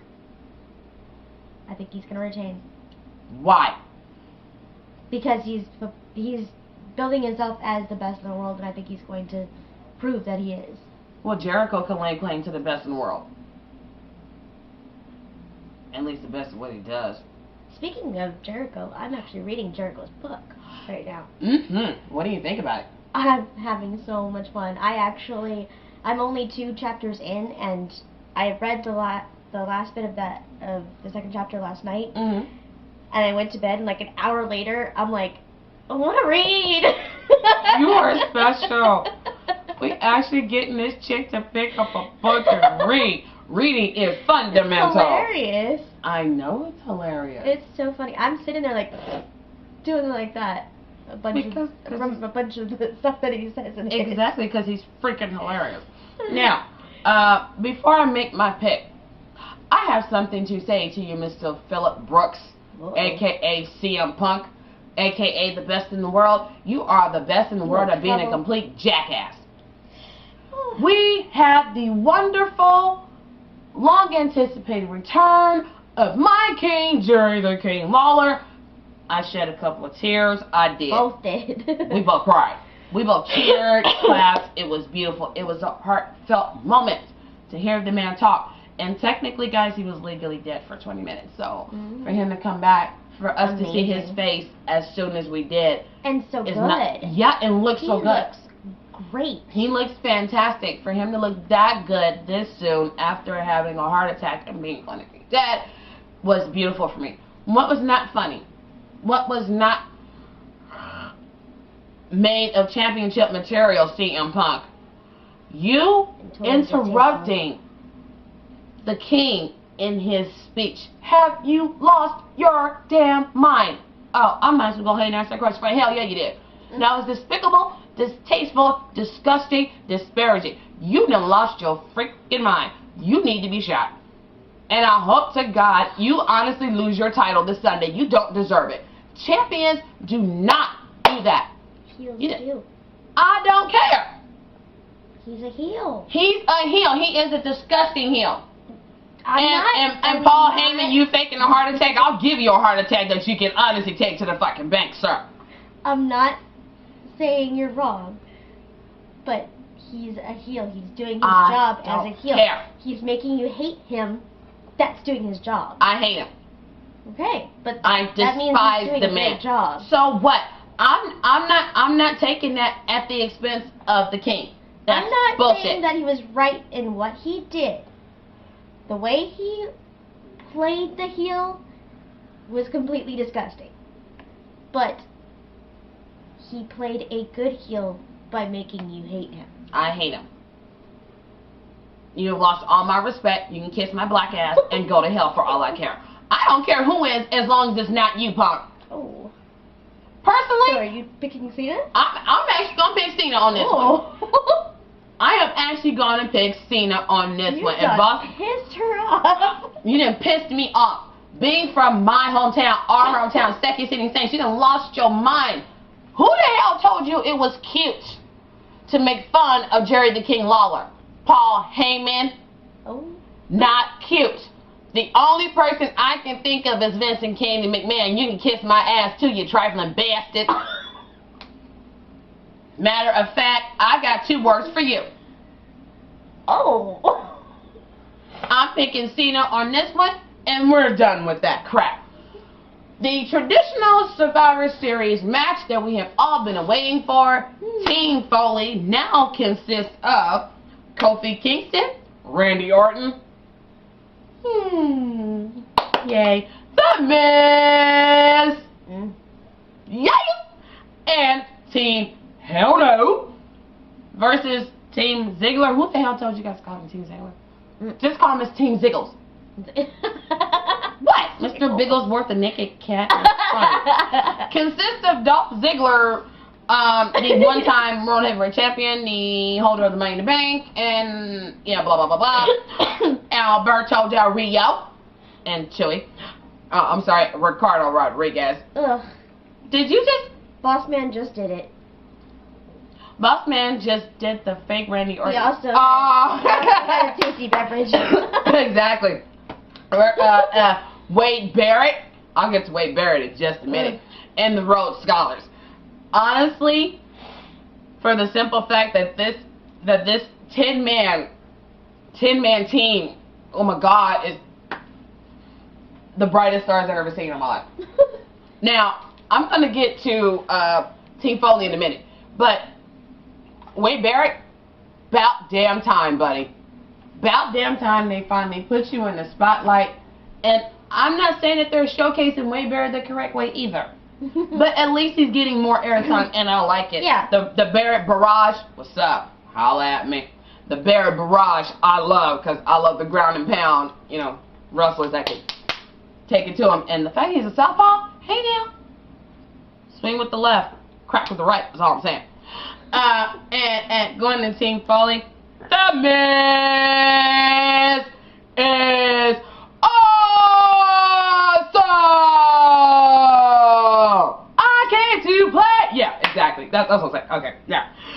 The Miz, I don't know for those of y'all who are jumping on the Miz's bandwagon, us Misfits have been around since UPW, some of us, since he first started on SmackDown during interviews in the crowd. And the one person who was the winner of the $1 Million Tough Enough ain't here no more. But the Miz show is, ain't he though? For those of y'all who are now on the Miz's bandwagon, who are now Misfits, y'all late. Y'all been late. I've been told y'all the Miz is awesome. Of course, nobody had to listen to me. Nobody listened to me. The only reason why y'all on the Miz's nuts is because he's face now. Y'all some Johnny come latelys. Y'all late as hell. Y'all should have been knew this man is amazing. Not me. Well, of course you don't, because you have your own issues with him. do. He's picked up his wrestling game. His mic skills are top notch. Dare I say, just below the caliber of Roddy Piper. Roddy Piper. Just a little bit. Now, I'm not saying Miz TV would be, the next real world, but at least he's working on it. The man actually has some skills. The man was actually champion and even headlined WrestleMania, for those of y'all who remember that. And won. But of course, everybody's still stuck on the John Cena, The Rock thing, blah, blah, blah. But y'all just bypassed the Miz. He went into WrestleMania as champion and left WrestleMania as champion. What does that say about his character and his skills and the fact that the man is great in the ring? He's awesome! And thanks. I personally don't care who wins this match. Team Foley, Team Ziggler, it's going to be a star-studded affair. It's going to be freaking amazing. And I think we might have a little, appearance by Brock Lesnar somewhere in there. Just saying. Because, No, I think, if anything, Brock Lesnar would be appearing in Punk. Of course, that's what I was going to. Now, going back to Punk and Paul Heyman, excuse me while I just... Brad Maddox! You little shit. I'm so glad you got stomped in the freaking mud. Should I just go? No. No. I would advise you didn't, because you might want to hear this. Brad Maddox, you suck. And I hope to God you never, ever, ever, ever, ever show your face in the WWE ring. Again, go back to, wherever the hell you just came from. OVW, FCW. No, matter of fact, don't even go to FCW. That's where the stars are being made. You're just trash. I'm so glad Ryback killed you. That was funny. Now, I probably should make my prediction on this match. Team Foley, Team Ziggler. I don't know, because I'm kind of torn. Can I just pick both and Which say one I doesn't still... have the Miz on it? Team Ziggler. Team Ziggler. I personally don't care who wins. It's going to be a fun match anyway, because my guys that I love on both teams are in the match. So I really... me a look like, what are you doing? Of course he's giving you a look like, what are you doing? Personally, I don't care who wins. I just want somebody to win, and I want it to be a clean finish. I don't want no bullshit. I don't want no drama. I don't want nobody... No. I want a clean finish, so I want. And that's my prediction for that. Yay. Survivor Series, which will not feature the dead man. Oh. My baby daddy. The man who made Survivor Series fun for me. Just remember, come Mania. So, he might not even be around for Mania either.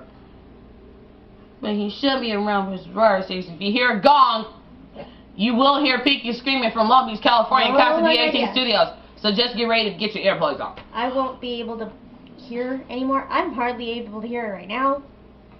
Yeah, I won't be able to hear them. Taker shows up. Just cover your ears, because I'm screaming my head off. Anything else you have? Triple H shows up. Same thing. With his short hair. He cut his hair. He buzzed his hair. He looks like Edge. No, Edge looks better. Paul, I didn't say that. She did. She said it. She said Edge looks better. You look better with your hair. I love your hair. Well, I can say the same about Taker, but he's hot anyway. So, this has been Chicks on Wrestling, our Survivor Series prediction show. What? His hair just covers that nose. Oh! His nose is that big. But the nose, ouch. The nose is not that freaking big. It did. TV cameras make your nose another body part of 10 pounds heavier. It's pretty big. It is not big. I remember seeing up it when I was sitting next to him. What the? Yeah. It's Why are you looking? Never mind. Because he's taller than me. So oh my god. Erase. This has been Chicks on Wrestling, our Survivor Series prediction show. I'm Pinky. This is Jay, and we will check you later. Bye.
And now, preview time. So let's take a look at what's coming your way.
The Casa D18 Studios, an affiliate of the Jeff Meacham Network, Multiverse of Media, proudly presents this retro content from NoDQ.com.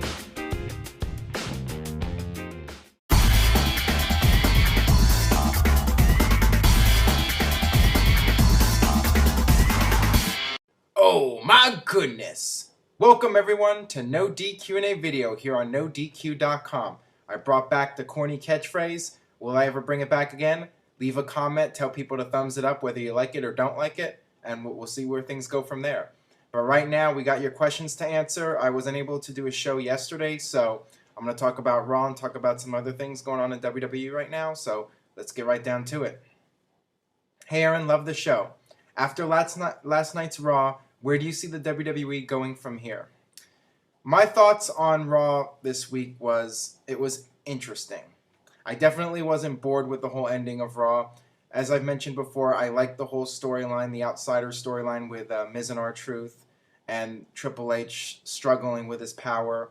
Now, perhaps they've done this whole thing a little bit too soon where everybody's walking out on Triple H. I mean, for some of these guys, why are they so upset with Triple H? It's only been a few weeks where things have started to get out of control, and as a lot of people have noted, during the Attitude Era, there were so many crazy things going on, and people didn't walk off the show. I mean, Jerry Lawler and Jim Ross get humiliated and beat up all the time, so why would their characters all of a sudden just walk out on Triple H? Why would Air Boom walk out on Triple H? I mean, they're doing great. They're the tag team champions. Why would Zack Ryder walk out on Triple H? He's been getting on TV since Triple H has been in charge, so a lot of logic holes in this whole storyline, but let's wait and see what happens. I'm definitely interested in seeing Raw this week, and that's the key. WWE did a storyline and is doing this big angle, and they're hoping that people will tune in. So if it works, then it's a success. I would like, personally, for there to be a little bit more logic and reasoning behind everything, but it's professional wrestling, so you can't always ask for that logic all the time. And with TNA, none of the time. But there you go. There's my little pot shot at TNA for the day. I'm sure all the TNA marks will be happy with that. I'm a TNA mark too when it's good, and I want them to be good, so just wanted to throw that out there. Okay. Should the Sin Cara feud continue since they were both seen on Raw? Watching Hell in a Cell match was just not as great as I anticipated. Your thoughts?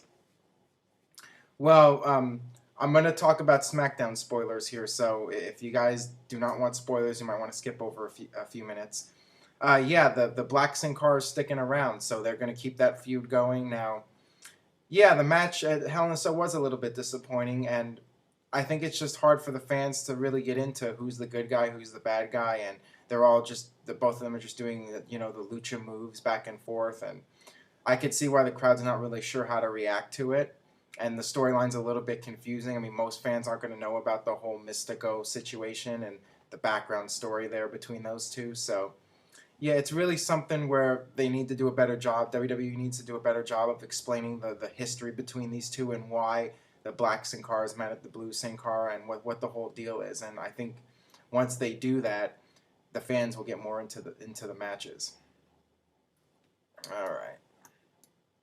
Hey Aaron, what are your thoughts on the no confidence ruling at Raw? Is this a way to bring back Vince since the board has no confidence in him? Well, yeah, that's been the big rumor going on for weeks, that Vince McMahon is coming back, and that's where this whole thing is going to lead to. That's where it seems to be going at this point. You know, maybe some kind of power struggle storyline where half the roster's on Vince's side, half the roster's on Triple H's side. And as I forgot to mention that there were several notable names that were not part of that ending of Raw. John Cena, Randy Orton, Sheamus, the top baby faces. You know, WWE was worried that these guys were going to get booed, so they decided to not have them as part of the segment. And they can always, you know, have a follow-up where these guys explain where their stance is. And I guess on SmackDown, Randy Orton says that if he has an issue with Triple H, he'll take it up with him personally. So, and that's probably how Cena and Sheamus and all them will react to it as well. Hey Aaron, what is your favorite Hell in a Cell moment, not including one from that fall off the top of the cell? Okay, I think my favorite would have to be Triple H and Batista, the final match of their feud, which started at the beginning of 2005 and climaxed at Vengeance 2005. I just thought it was a really good match, considering, you know, there was no crazy bumps or anything like that, but they used the cell, there was lots of blood, they used the steel steps, they used chairs, and I loved the finish for that match when Batista picked up Triple H for the Batista bomb, but Triple H grabbed the sledgehammer and was like teasing like he was going to hit him with it, and just for a few seconds there, you weren't sure what was going to happen, and finally Triple H was just unable to do it, and Batista was able to deliver the move and pick up the big win. And that whole feud really made Batista a huge star, so for everybody that criticizes Triple H for not making new stars or whatever, Batista's the perfect example of a guy that Triple H single-handedly made into something. So, yeah, that was just one of the best feuds in WWE history, in my opinion, Triple H and Batista. I was a little bit disappointed in the WrestleMania 21 match, but, you know, that was just the first match of their feud, and the Hell in a Cell match was the climax, so that should have been the best match, their final one, and it delivered, big time. What do you think was the most shocking victory in wrestling history? I'd have to say 1-2-3 Kid beating Razor Ramon. I don't really think anything can touch that. I mean, that's something that always sticks out in my mind, and I think that stands out to lots of wrestling fans just because it was so unexpected. There was just this guy who was losing week after week after week, and then all of a sudden he beats one of the top guys, and just, I loved it. Tremendous.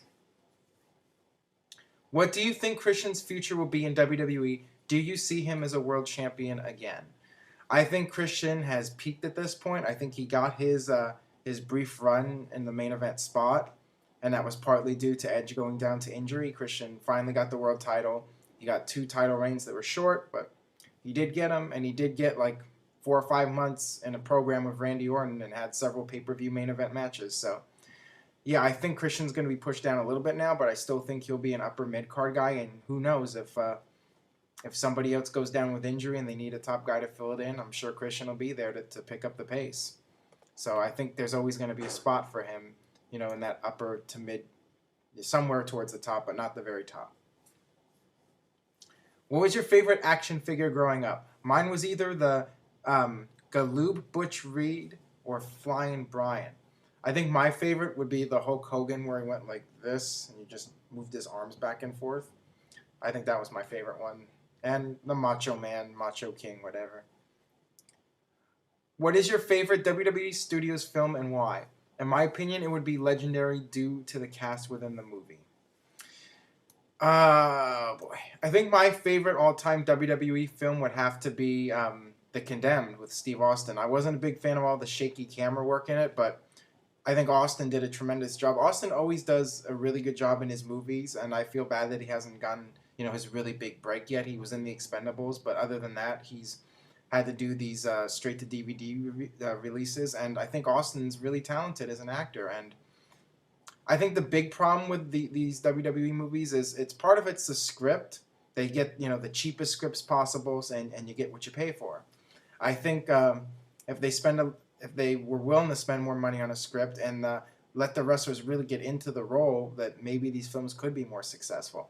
The problem is with so many of these wrestler films is that the wrestlers just look like themselves in the movie, so it's hard to suspend disbelief that they're somebody else. Like Steve Austin, I love his movies and his performances, but he's always bald with the goatee or whatever. Maybe if he grew his hair out or maybe changed his look a little bit, he'd be a little bit more convincing, I think. That's just my opinion.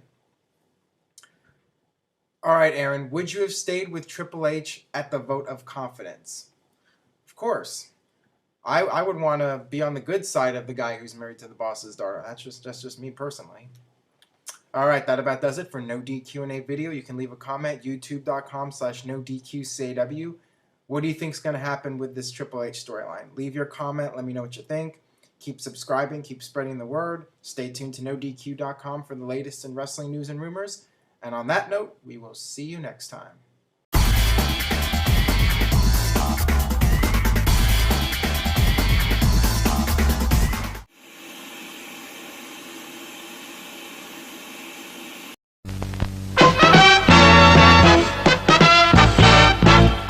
And now, preview time. So let's take a look at what's coming your way.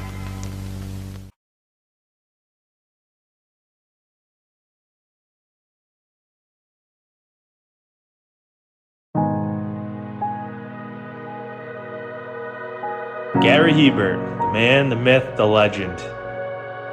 I was amazed, and I was looking to become a better skater myself, and I wanted to be like Gary. When you look at a guy like this, he's one of the most talented people in his profession. He's been given gifts by God. It can get frustrating at times when you're trying things that maybe don't come as quickly to you as other things. And you never really felt that sense of frustration with Gary. It was always about improvement and positive reinforcement. Was it really the end? Was that head injury really the end? God has called Gary to continue to be a blessing to others and to be a passionate example. My name is Gary Hebert, and this is the World Academy of Hockey, otherwise known as the Inside Edge. I would recommend anybody that have a chance to come to his hockey school. I think it'd be well worth it. It'd be rewarding to all the kids and anyone coaches, from whether it's an adult, a professional player, to a little kid like a Mite or a Squirt. Gary, from day one, has been instrumental to my hockey career. I started out as a potential Division III player, and Gary brought me single-handedly through high school and into a top Division I prospect. I owe it all to Gary, the biggest legend on and off ice there's ever been. Listen, watch, learn, be confident, and have faith. Those are the answers I was brought to. Yet, I only now am really learning how truly important those 5 things are. Through preparation, through appropriate thoughtfulness and thinking, we can learn to untie the typical knots between our ears that drive us into underachievement and underperformance. And lo and behold, we can learn, I think, to fulfill our God-given potentials. Gary has the innate ability to make people not only better players, but better people. The life lessons they learn from Gary are incredible. I can always remember leaving that rink knowing as a player I got better, or I had something to improve on to get better. And I think that's what you excelled on as a coach, is giving us the knowledge to know what we needed to do to get better. There's coaches who know the game, but can you communicate and create passion in your kids and in your players? And Gary's able to do that. Gary's got great knowledge and great hands, but more importantly, his ability to connect with people and care for them. His communication skills, to me, really stand out and separate him, and that's why he's one of the best, in the world. Gary's a legend. He's a special man.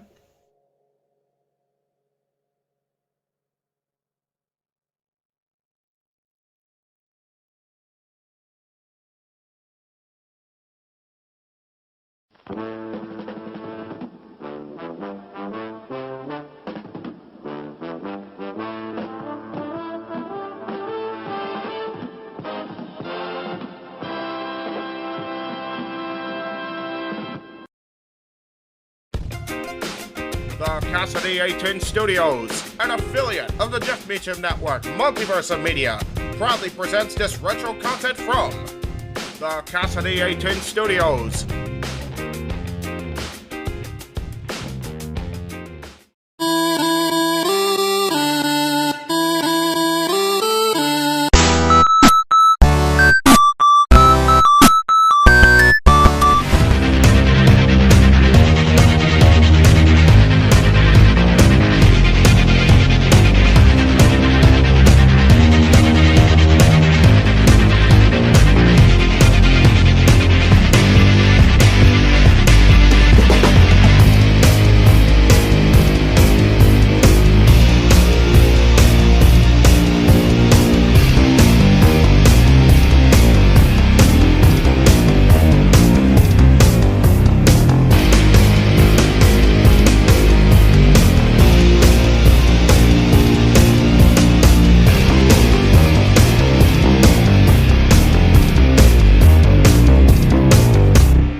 Hello, my internet fans. We are here with another episode of Boy Rants. This is episode 41. You know the drill. Boy approved. The short version. Not much to talk about wrestling-wise because it's more hype. Get ready for Monday between the contract signing between John Cena and Brock Lesnar for their big match at Extreme Rules, which is next week or in 2 weeks or something like that. I don't know. I really don't remember much from Raw. I do remember though the whole thing with Jericho and Punk with the glass bottle. Was that last week or was that this week? That was last week. It's gone by so fast. But apparently Brock Lesnar has said some things that are controversial.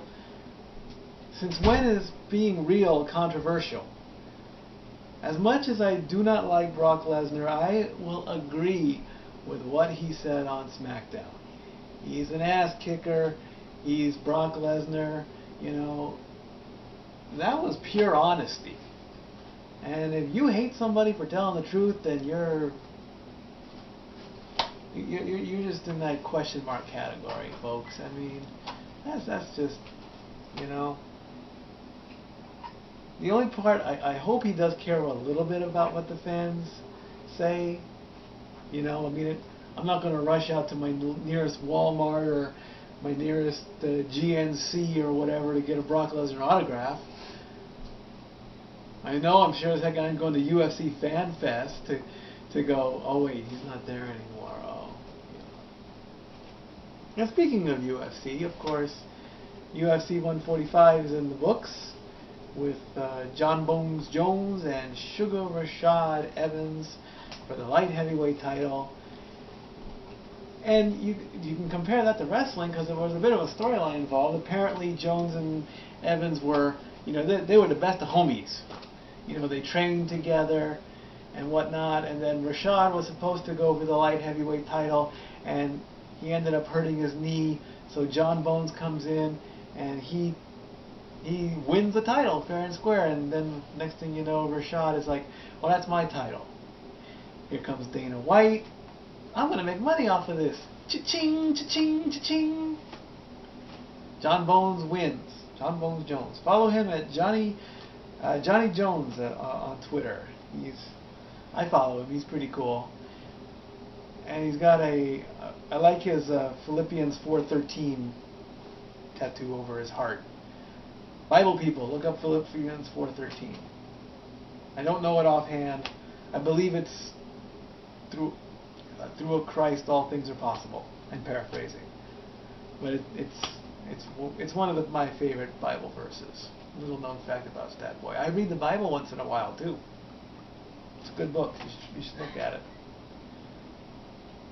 What's so funny? Nothing. Come on, J Rolls. What's so funny?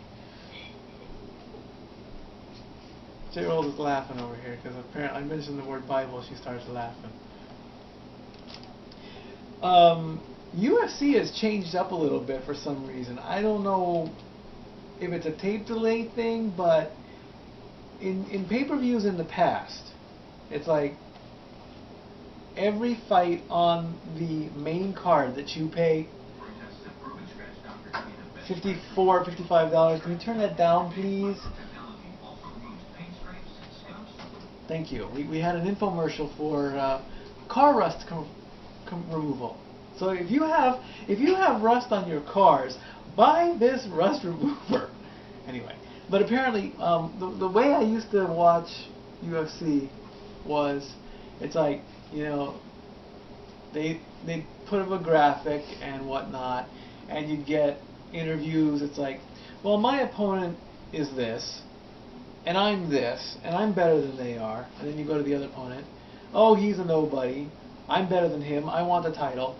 And then they show the shot of them with like rain falling on them, and they look all badass, and they cross their arms, or they're shadow boxing or whatever, and then they always end it like, I'm going to win this match, and they're not. Well, I'm going to win this match, and they're not. And then, you know, they come to the ring, the music's playing, you know, they're surrounded by security guards, bodyguards, and local police, and, you know, the fans are trying to grab at them. They go to the prep point, they get all the stuff taken care of, they take off their t-shirts, they hug their fight crew, you know, they say a little prayer before going in the octagon, and whatnot. Tonight's, or whenever you see this, the fight on April 21st, it's like the first 4 fights, you get a quick little vignette and straight to the octagon. Now, I don't know if Dana White is trying to just get through the action quick, or it's a totally new concept.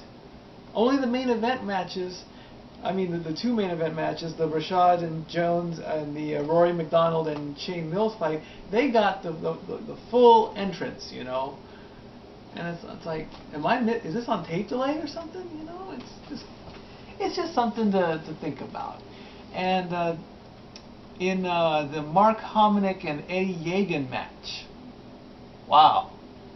I mean, now I like violent things just as any other crazy person, you know, or whatever. But you know, when your face gets mangled to the point where your own mother can't recognize you, you stop the fight, okay? I mean, they even introduced stat trackers as to how many punches were being landed, how many punches were being thrown, how many severe strikes were being hit. And this one guy, he's pounding on, and I'm counting along. This one guy took 70 shots to the head.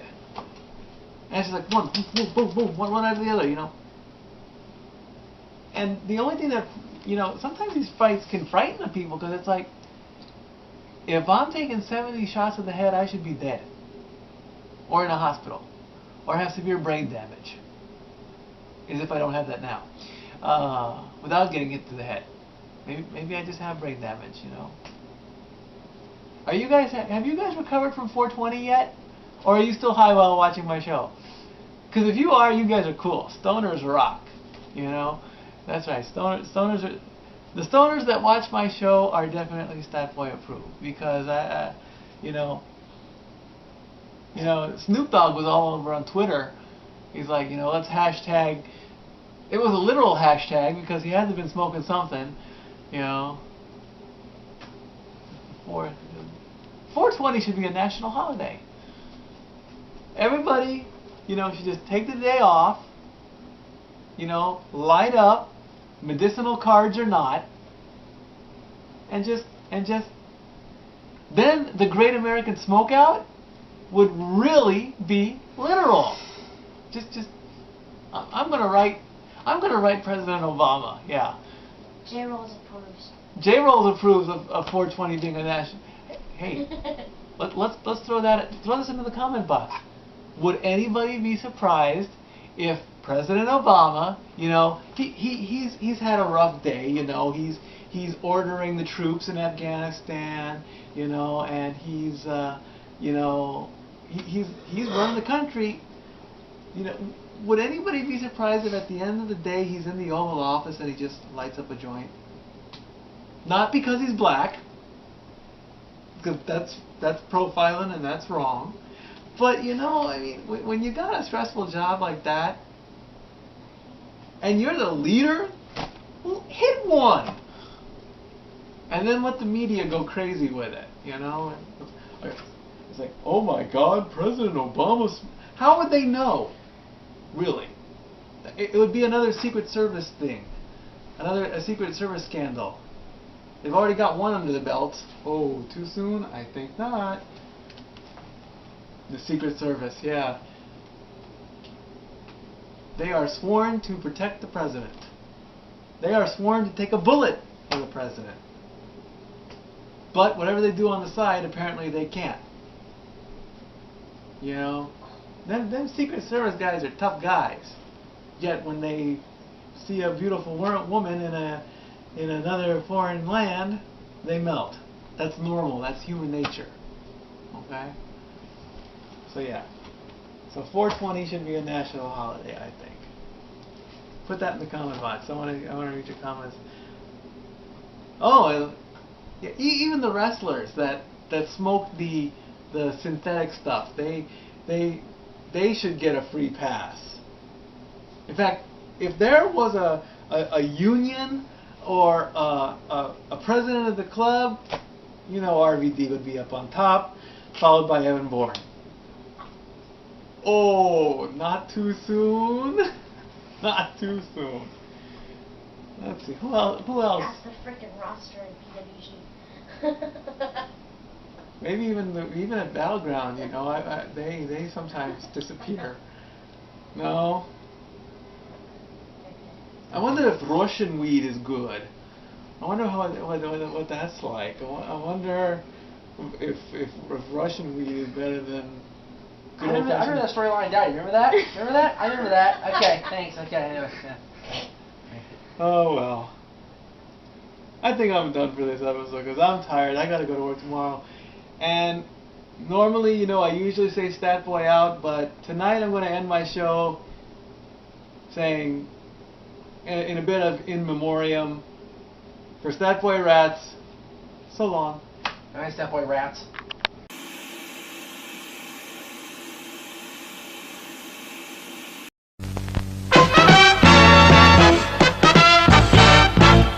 And now, preview time. So let's take a look at what's coming your way.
The Casa D18 Studios, an affiliate of the Jeff Meacham Network, Multiverse of Media, proudly presents this retro content from the Casa D18 Studios.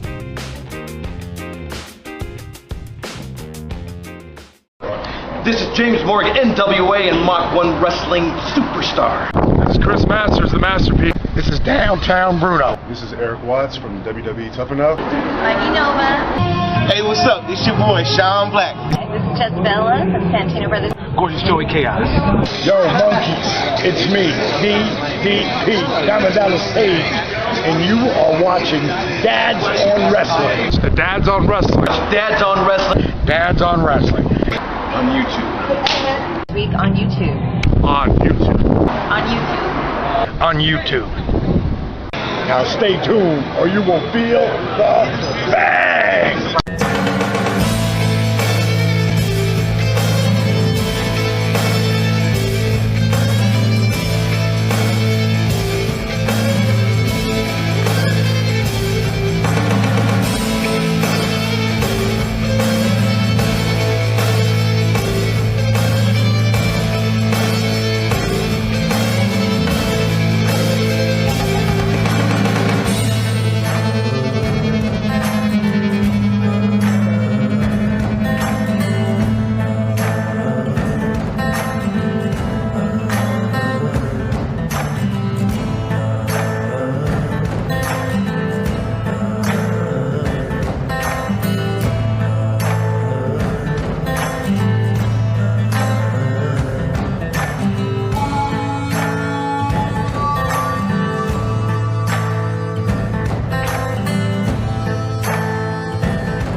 One, two.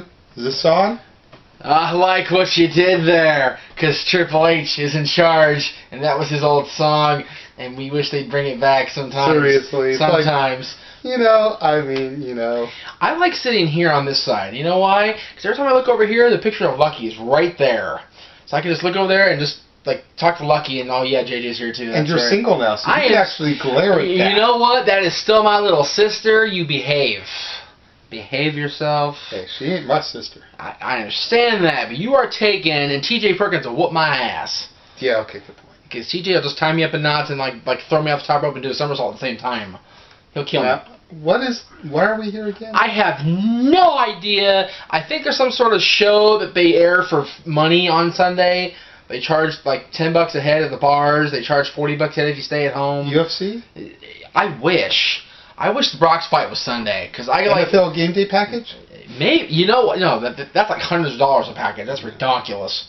You can go to Hooters, watch that shit for free. Just buy cheap freaking $10 wings. But before we get into WWE Hell in a Cell, that's what it is. Live this Sunday, Sunday, only on pay-per-view. Did you do that because Jade said it the other day? Did you just have it in your head? That was my little shout out to Jade. You know, she's not doing a prediction episode this week with Goddamn you. Cripple. You know, she's out front taking care of the boy. The boy is trying to sleep, and we are being loud. While we're in the studio doing the prediction show. Casa D18 Studios copyrighted. There's a logo in the works. And it's already approved. We Step Boy approved. Yay! Jade will be back on the results show to give her thoughts on the pay-per-view. You'll get an RSI there. But before we get into Hell in a Cell. It'll be RSI with you and her, though. That's the thing. No, it'll still be you and her. I won't be there. You'll still be watching. I'll be watching, but I won't be at the We thing. won't say how you're watching, because, you know, don't want to get us in trouble. If I even watch, dude. Whatever. Anyway. Anywho, before we get into that, I didn't bring a Renegade this week. No. Sadly. And there was no After the Bell, except for the mailbag earlier in the week. So I just wanted to touch real quickly on Battleground. Yes. Which was an epic show. Yes. Lots of title changes. Yes. Make sure you go to battlerageson.com. Check out all the information there. And wanted to touch on the Santino show that we were at earlier tonight. Yes. Awesome Big shout out to the homies Chaos, Jezebel, Rico Dynamite, Famous B, Mongol. Yes. We will be there Thursday. Yes. At the training session. Yes. We're probably going to interview Chaos, which will be the first time I've interviewed Chaos in 8 years. And hopefully we'll get Mongol too, the two main heads of the Santino Training Academy. Yes, that'd be awesome. And to get believe it or not, Scatboy actually trained with them for a cup of coffee. And he didn't go back for refills. You know, once the glass was empty, he was like, "Peace out." Yeah, there was too much caffeine in that coffee for him. He was good. He was good on that. All right. I heard they didn't like mustache rides. Oh. Was it statue even like that back then? I don't know. Was it? Yeah. It's kind of always been that epic. Was it worse, better? It was worse. It was worse. Damn, no wonder they threw you out of there. Now, anyway. Be on the lookout. I know. Seriously, big shout out goes to Santino's awesome show tonight. Awesome show. Awesome Academy. SantinoBros.net I believe it's for all the results from tonight's show.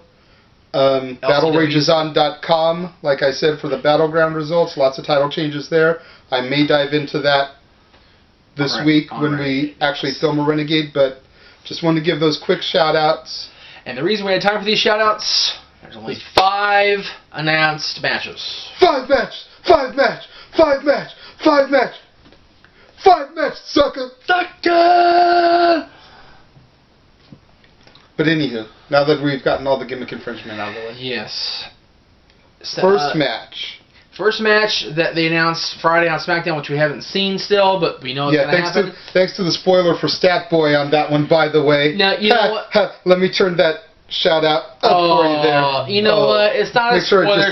We need to glasses. know these things going into tapings. We need to know what's going on. Let's not give Stat Boy too much crap. We give him enough crap as it is on GP. All right. My bad, Stat. The Dark Sin Cara versus the Light Sin Cara. It's a battle of the Force, if you will. Or some bullshit like that. Yeah. Let's not... Yeah, there we go.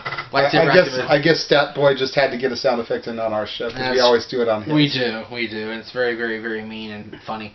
Apparently y'all don't like it, by the way, but you know what? Fuck y'all. Stat Boy approves every sound effect on his show, so deal with it. Yay. But anyways, I'm going to go ahead and go with the good Sin Cara. I think Stat Boy is right on this. I think good will triumph over evil. Yes. Without having to get 2 sequels and 3 shitty prequels. Damn. I just think it'll be a straight shot. What's the cartoon? At the most, it'll be a draw that'll carry over to Survivor Series. Probably. But I don't see this lasting too much longer because it's getting confusing for the C Nation 8-year-olds. Well, luckily I'm making it worse for it. It's going to be a bigger spoiler. The Dark Sin Cara comes out on SmackDown in the Dark Sin Cara outfit. So we already know which one is which. Going into whatever the hell is Hell in a Cell. Whatever the hell show we're watching Sunday. So the pay-per-view that's 2 weeks after the last pay-per-view. Seriously, were we just doing 3 weeks this? before the next pay-per-view that shouldn't happen. It's like, did we just do this? Seriously. Oh, no, we did our side predictions. I let you do Renegade, then whatever it was. Okay, anyway. We have a tasty beverage. We have a tasty beverage over here with a cherry Coke. Christian versus Sheamus. Really? Isn't Christian gone by now? Seriously? I'm going with Sheamus because it'll be Sheamus and Mark Henry for the title after this. Which I'm picking Mark Henry. I'm going to go jump down that right now. Part of me wants to see Sheamus get the push that he has now earned. Yeah, for sure. Didn't earn it when he was first getting it a couple years ago.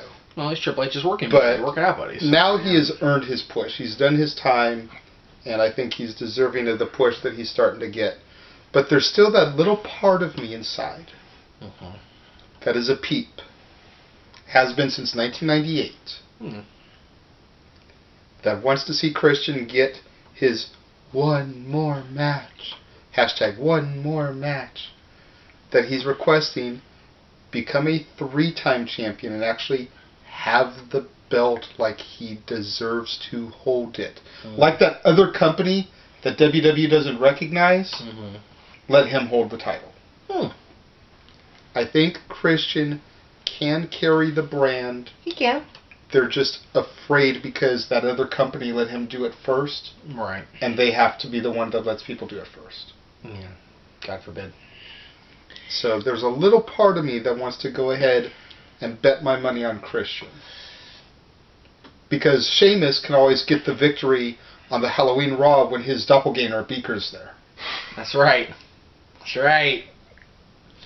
I'm waiting. # Hornswoggle for Muppets Raw. I was waiting to see how long you were going to bring that up. Alright. Just wait, as it gets closer to the Muppets Raw, you'll probably see more Muppet shirts. I can imagine. We've seen Muppet shirts on you before, so I'm sure we'll see it again. the Divas title match. I am saying this right now. I am on record. I am on tape. We have a witness with a big mustache in the back of the room. Alright? If Beth Phoenix does not win the Divas Championship tomorrow night at Hell in a Cell in New Orleans, Louisiana, from that Barbie doll Kelly, I am not watching WWE programming for an indefinite amount of time. If y'all watch Raw, y'all watch SmackDown, y'all watch pay-per-views, I will go on my computer and ignore the out of it. Stat Boy approved. Stat Boy approved. Jeff Meacham approved. Yes, Jay. I have a question, sir. Yes, Jay. Just playing devil's advocate. Of course. How does the almighty Jeff Meacham plan to keep After the Bell going if he is not keeping up to date with what's happening on Raw and SmackDown to actually have information and news to talk about? I will follow WWE.com, as I do. I will follow other news sites, except for that one website, because I try not to do that as much as possible these days, just they have more news. But I will follow the news, I will keep up with information, I just won't watch the crap. Okay. Alright. I can't watch Superstars anymore, because they took that off WWE.com. Fuckers. They took that off of WWE.com Found that out this week. It's been canceled from the internet. AJ was tweeting about the fact that you couldn't watch it unless you were at a foreign market. I was like, you can't watch it on the... And he just told me no. AJ, WWE Diva, AJ, not AJ Styles. AJ Styles claims he doesn't remember me. After all his interviews he did with him, he didn't remember me. Whatever. Mr. Botched Promo himself. I'm going to go on record and say that I'm also picking Beth Phoenix. Mm-hmm. I don't think it surprises anybody that I'm picking Beth Phoenix. No. I can't stand K-Squared. Again, it's not that I can't stand K-Squared. I'm just so done with the fact that we're getting pushed with the wrong people with the championship. Ever since Divas of Doom. Ever since Natty lost the title, it's been one botching bimbo. Not bimbo, because they're not bimbos. I try not very hard not to say bimbos, because they're people too. One wrong choice after another. No! Damn it. I run a women's company. You're going to get me in trouble. Speaking of, big shout out to Ashley Mazzaro. The Wild general manager. Correct? I don't know if we were supposed to announce that. But hopefully... I've been reading Twitter, and that video is being posted. It is. Okay, so it should be up. Okay, I hope so. We'll post Stat Boys first, just to make sure. Right. Okay. But the Wild general manager was up in Casa D18 with a surprise for Jade yesterday. It was awesome. That was very epic. So big shout out to her. But yeah. And we got all kinds of pictures, and we got a great video. Don't let it get it twisted, fans out there. I respect women's wrestling. I appreciate that. I do not respect Barbie doll, skanky, bimbo bitches that suck and fuck their way to the top. So those I don't respect. So basically, you take the Chris Jericho approach. Thank you. I was going to say Chris Jericho approach. Dirty, disgusting, brutal, bottom-feeding, trash bag hoes should not be Divas champion. Yes. All right. Now, Mark Henry and Randy Orton. I already picked Mark Henry, so I'm good. I'm going to go ahead and go with Mark Henry too, because I think Mark's time has come. You know, I said this a few episodes ago. I don't remember if it was on Dad's or Renegade or where I said it, because so many shows get taped around here. Yes. But Mark Henry has put in his 15 years in jail, being held down by the man, the McMahon, if you will, and he's finally shined. He finally is along the way to championship. They built him properly for a change. Yes, they did. And if they fuck him after a 2-week title run and take the strap to give it back to Super Viper, I swear to God, I will be at the same place with Randy that I'm at with John. However, and I've been a Randy fan since day one. Right. Having said that about John, I'm still picking him. I don't like it. I don't like the fact that he's going to win, but he's going to win. I got to disagree with Statboy on this one. John is going to retain the championship. I hate it, but he's going to retain the title. I think that there's too much going against Cena to retain it. And granted, he is Super Cena. He will more than likely defy the odds. But I think I've got to agree with Mike that there will be a new champion. You just think it's going to be Alberto? I'm hoping it'll be Punk. Okay. I'm hoping it'll be Punk. But if I had to bet money, I probably would bet on Alberto, because I see Punk and Cena beating the ever-living piss out of each other. Yeah. And Alberto sneaking in to get a quick victory. If they're going to continue with this conspiracy theory storyline, Alberto will win because Punk and Cena have both been victims of this conspiracy. Exactly. So, having just heard that, and knowing that JJ's wisdom exceeds mine, even though I've been watching longer than you have, I'm going to, right now, you saw it first, right here on the show, I'm changing my opinion to go with JJ, because I respect JJ's opinion, and we're being the wrap-up signal. I'm going with Alberto Del Rio as well. I appreciate that. A lot of people don't give me credit for knowing my shit, because I am a rookie when compared to guys like you and Stat Boy, but I've done my research. Yes. So we're going to go with Alberto Del Rio. For that, we're going to wrap up episode 41 of the DOW. 41, god damn. We will be back for a result show. In some form or another. We'll see you then.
And now, preview time.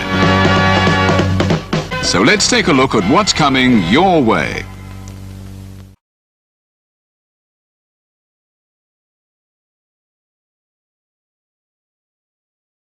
You ever wanted to come into a sports bar where the barkeeps know their game? Well, the Jeff Meacham Network, Multiverse of Media, has got a production just for you. Sit down and relax as the Stat Boy and his partner break down the statistics in all things sports. Whether it's football, basketball, motorsports, baseball, hockey, soccer, professional wrestling, mixed martial arts, boxing, and much, much more. All are welcome. Your barkeeps here keep you up to date and in the know of everything going on in sports, while also having a pleasant conversation about it all. Your host and owner of the bar, Stat Boy Mike.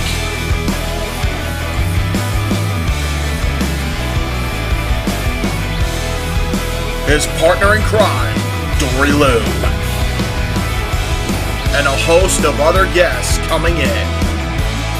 The food's hot, the seats are warm, the drinks are ice cold, and the sports talk is plentiful. Casa D18 Studios presents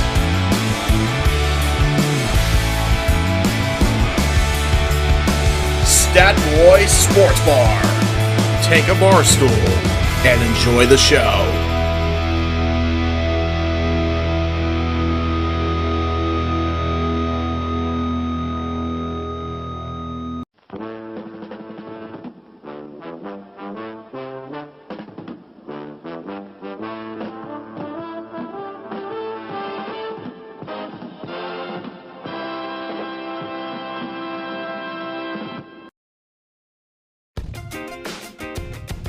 Casa D18 Studios, an affiliate of the Jeff Meacham Network, Multiverse of Media, proudly presents this retro content from NoDQ.com.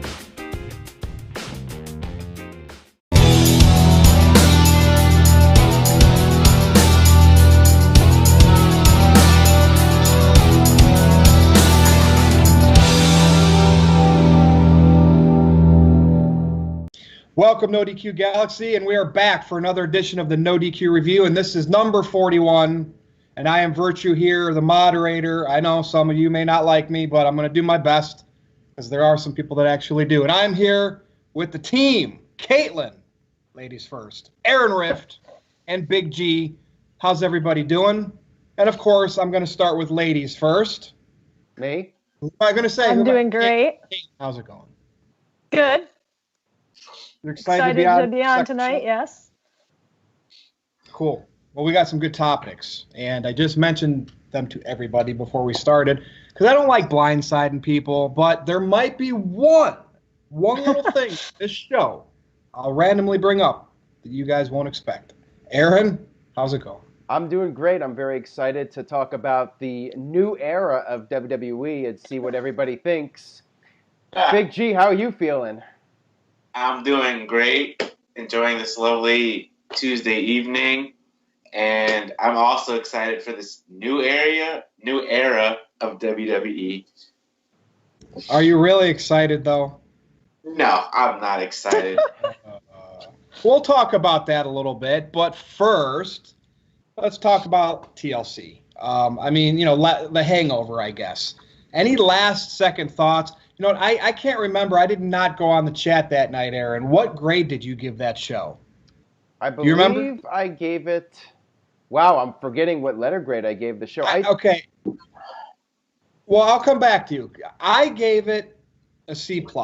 And, usually, to me, it just felt middle of the road, but I absolutely enjoyed that TLC match.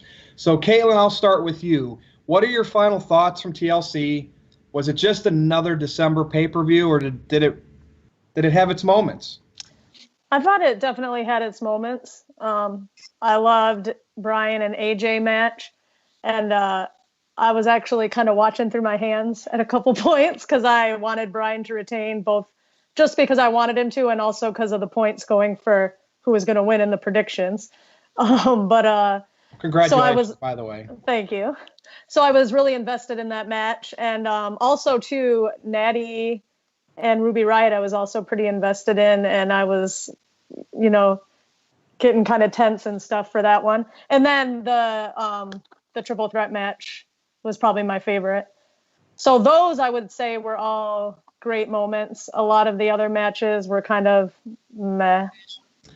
Now, and that's interesting, and those are good takes. I kind of liked Ronda's match, and I know it was against Nia, but like Ronda's doing a little bit more every time we see her. The dive was incredible. Right. Like I go back and look at that animated GIF, whatever you want to call it, on my Twitter feed over and over again. Great shot, by the way, cameraman.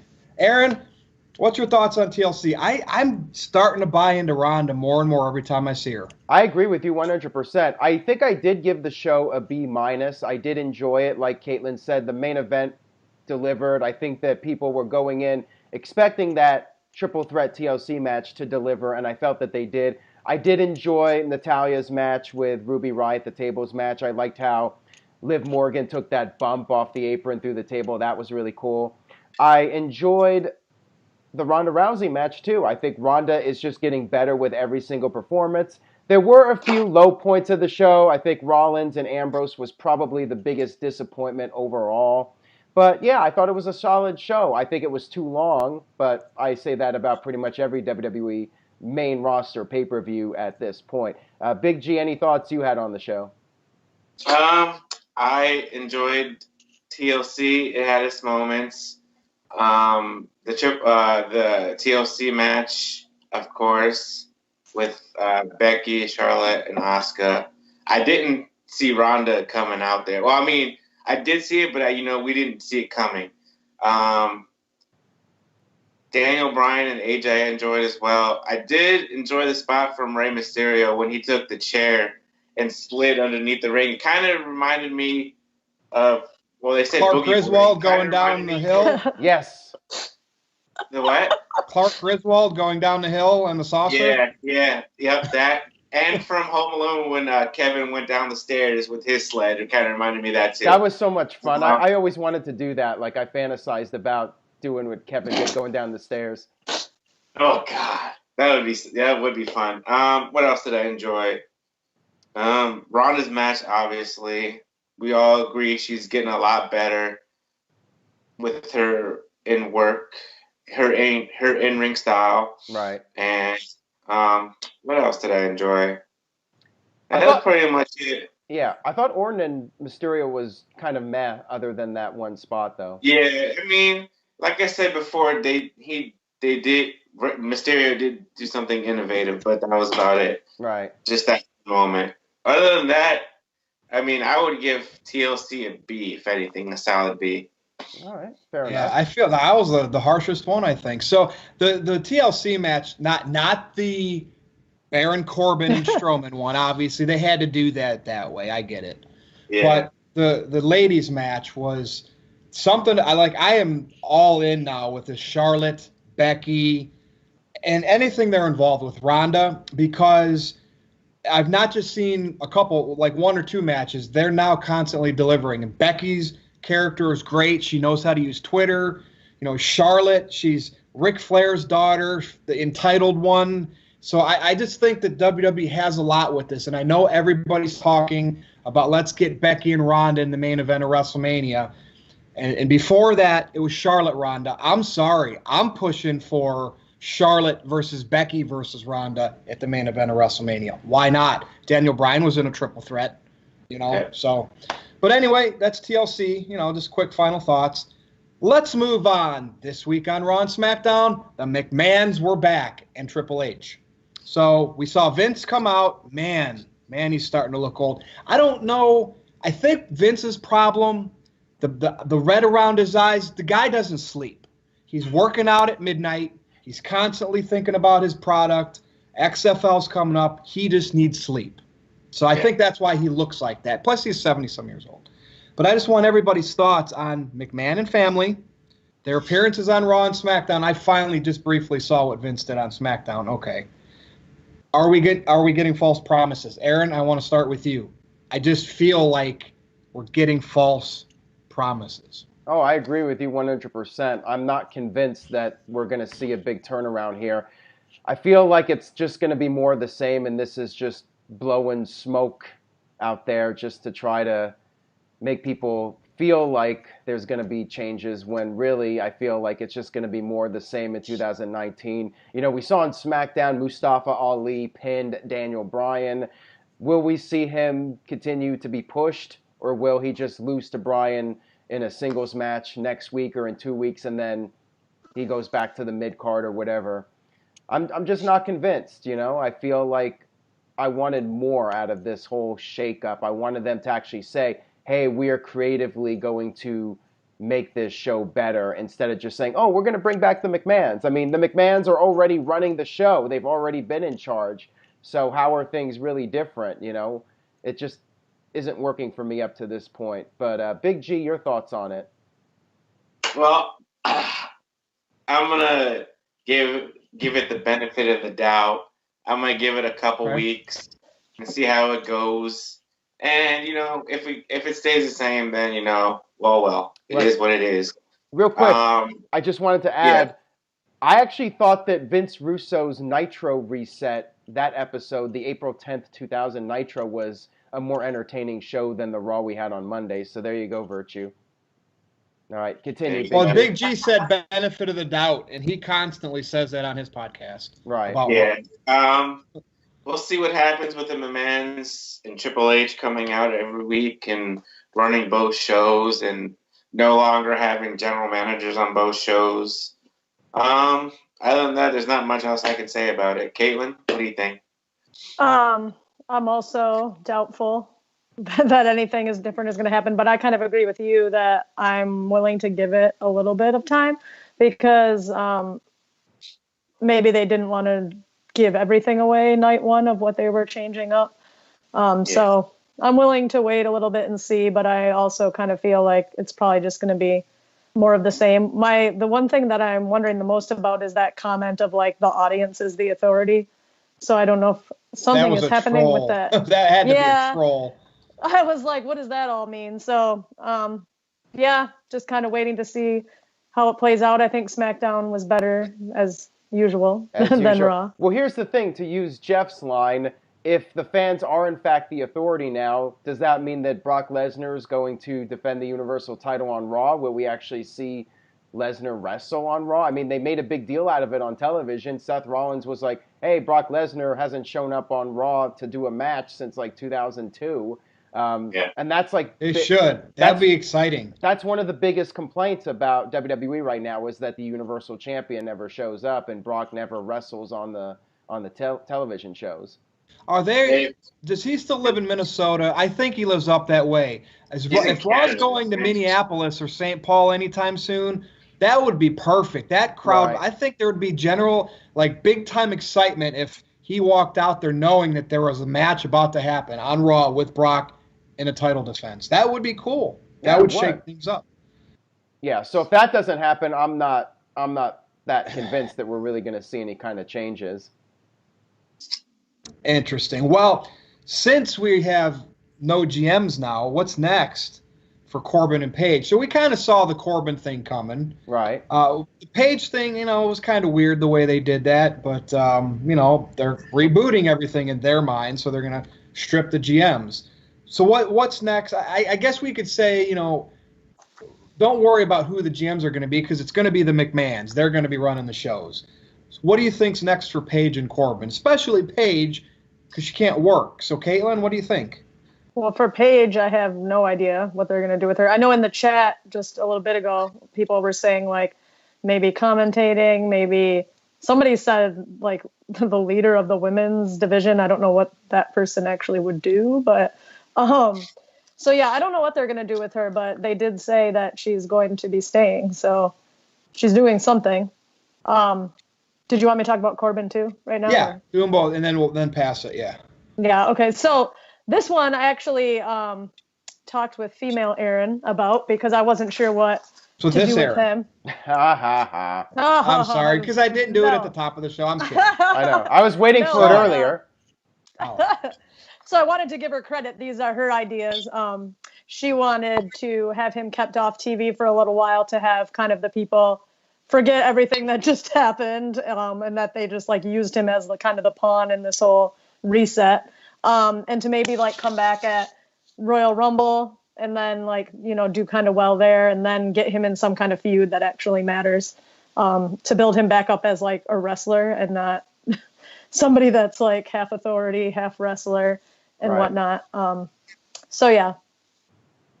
Big G. So, Big G will go with you. And you know what? I thought Corbin as GM, it kind of had that. I thought he articulated pretty well as he did it. I know that the decisions they had his character make is what got him the heat. Wrestling and bending the rules. I kind of got the Johnny Laurinaitis vibe from him, like authority-wise.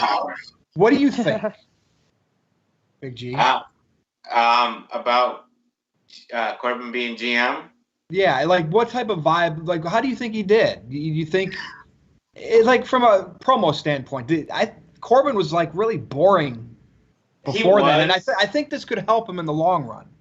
He was, but I agree with Caitlin a little bit. Have him get off TV for a little bit, and possibly the Royal Rumble, and have him come back to a decent feud. To make him a wrestler again, and hopefully try to forget about this whole, has it been 2 months, 3 months that he's been acting GM?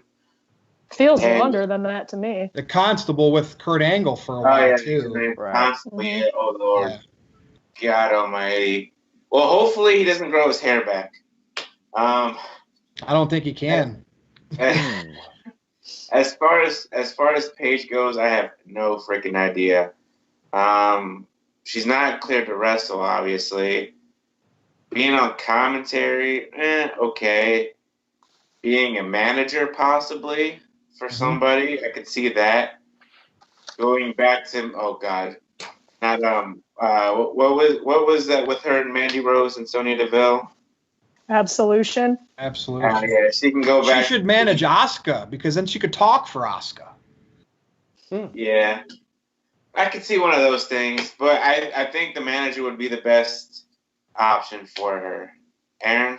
I agree with you about Paige. I think she would make a great manager. She can talk, she can cut promos, so let her do that. As far as Baron Corbin goes, I feel like maybe there could be like a happy medium where he's not exactly a manager, but he could be like a bodyguard for somebody. Maybe he could be Ziggler's new bodyguard, replace Drew McIntyre or something like that. Baron Corbin did do a good job with the constable role. I think the problem was that once he became the GM-elect, like his character was being overexposed on television. We were seeing too much of him, and he was just basically being the fall guy for the ratings being down. Everyone was putting the blame on him, and WWE and the storyline was blaming it on him. So he's kind of in a bad spot right now because people are associating the record low ratings with Baron Corbin's reign of terror. So I think Caitlin made a great point. Maybe he should take a little bit of time off, maybe come back at the Rumble and maybe go on a rampage, like eliminate 10 guys or something,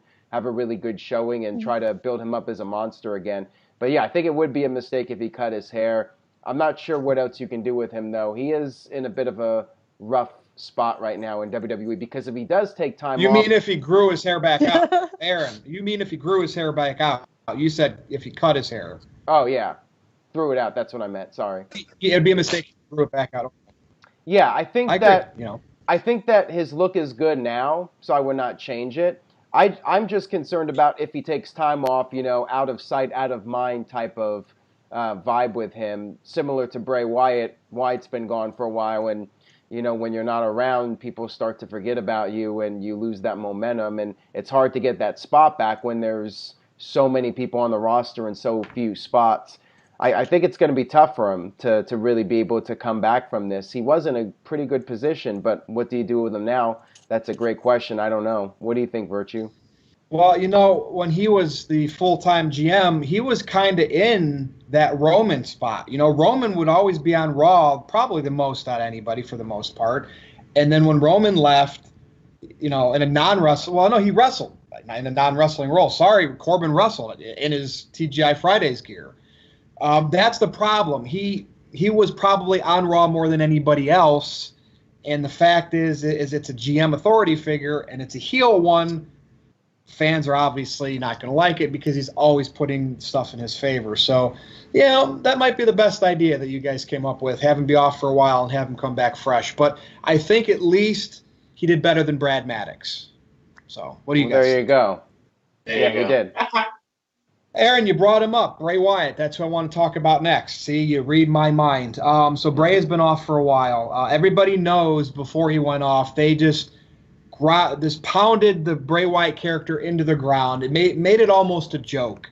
We had some cool stuff, but it really, really cooled off, I would say, the past year and a half of his character. Now we're getting cryptic tweets. And when we see this, we hope that they have plans for him. It's just kind of to get people talking. He's coming back, for whatever reason. And it makes me think when I read these tweets, goodbye or this and that. I'm sure everybody in the NoDQ Galaxy is following it. Aaron's put some posts up on NoDQ.com. I want to see Bray Wyatt become like when Mankind became Mick Foley. Now, I know that was kind of comedy because that, he did the Three Faces of Foley at first. And then he became, Mankind with Vince McMahon and got screwed over at Survivor Series 98. But then he really became the lovable Mick Foley that everyone wanted to see go to the top. And he did. And people popped for it.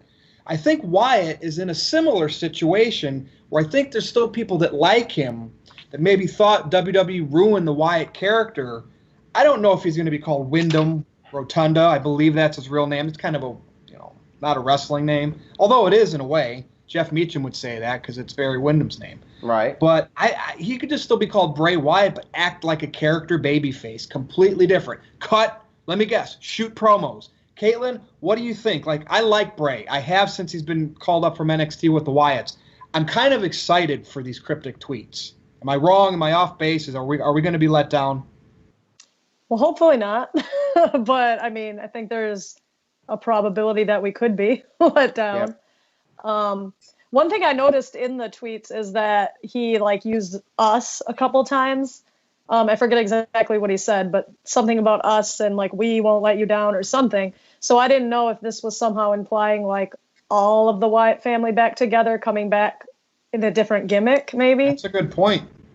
So I don't know if that's happening, but yeah, I just hope whatever it is that it's interesting and that they actually give him a good push.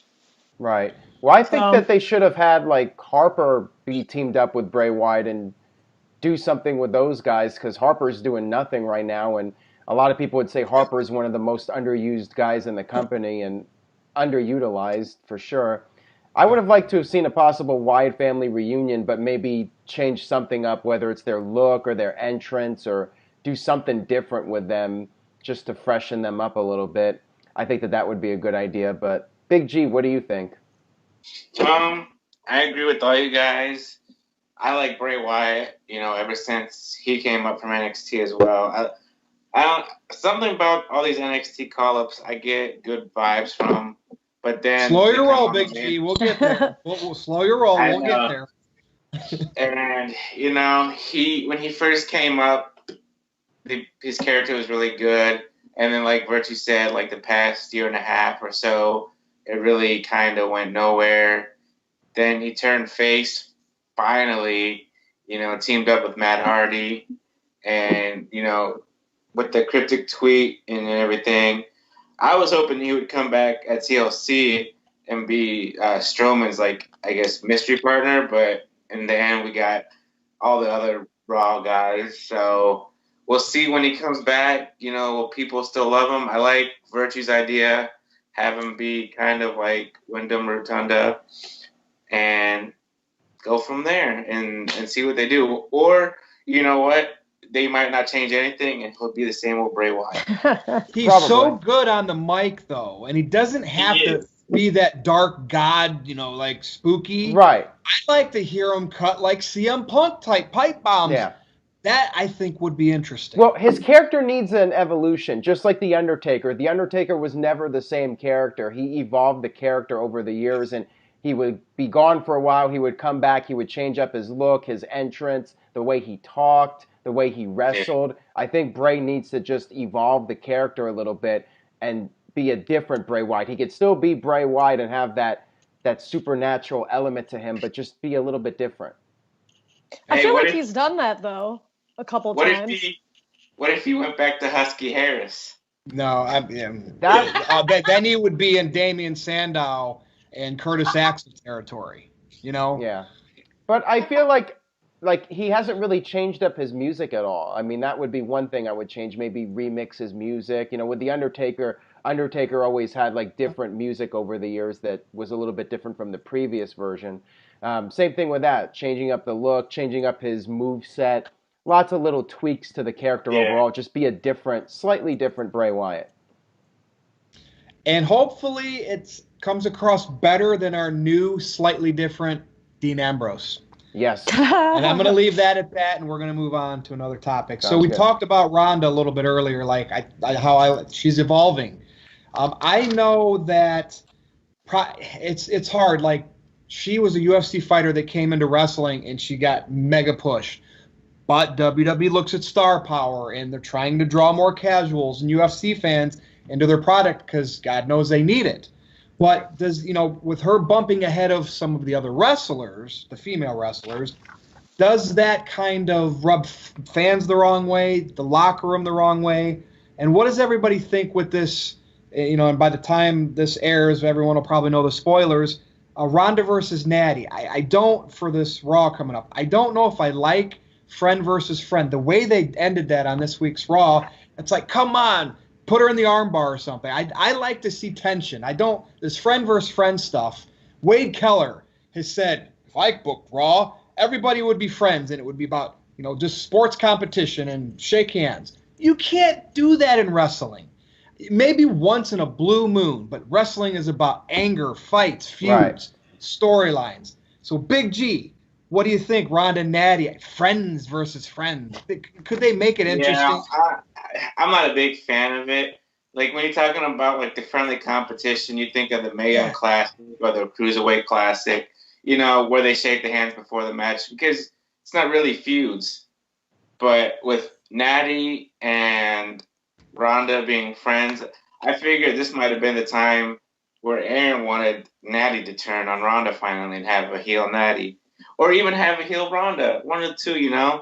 But we'll see what happens next week on Raw. I didn't read the spoilers because I don't like reading spoilers. I don't know what else to say about it. Aaron?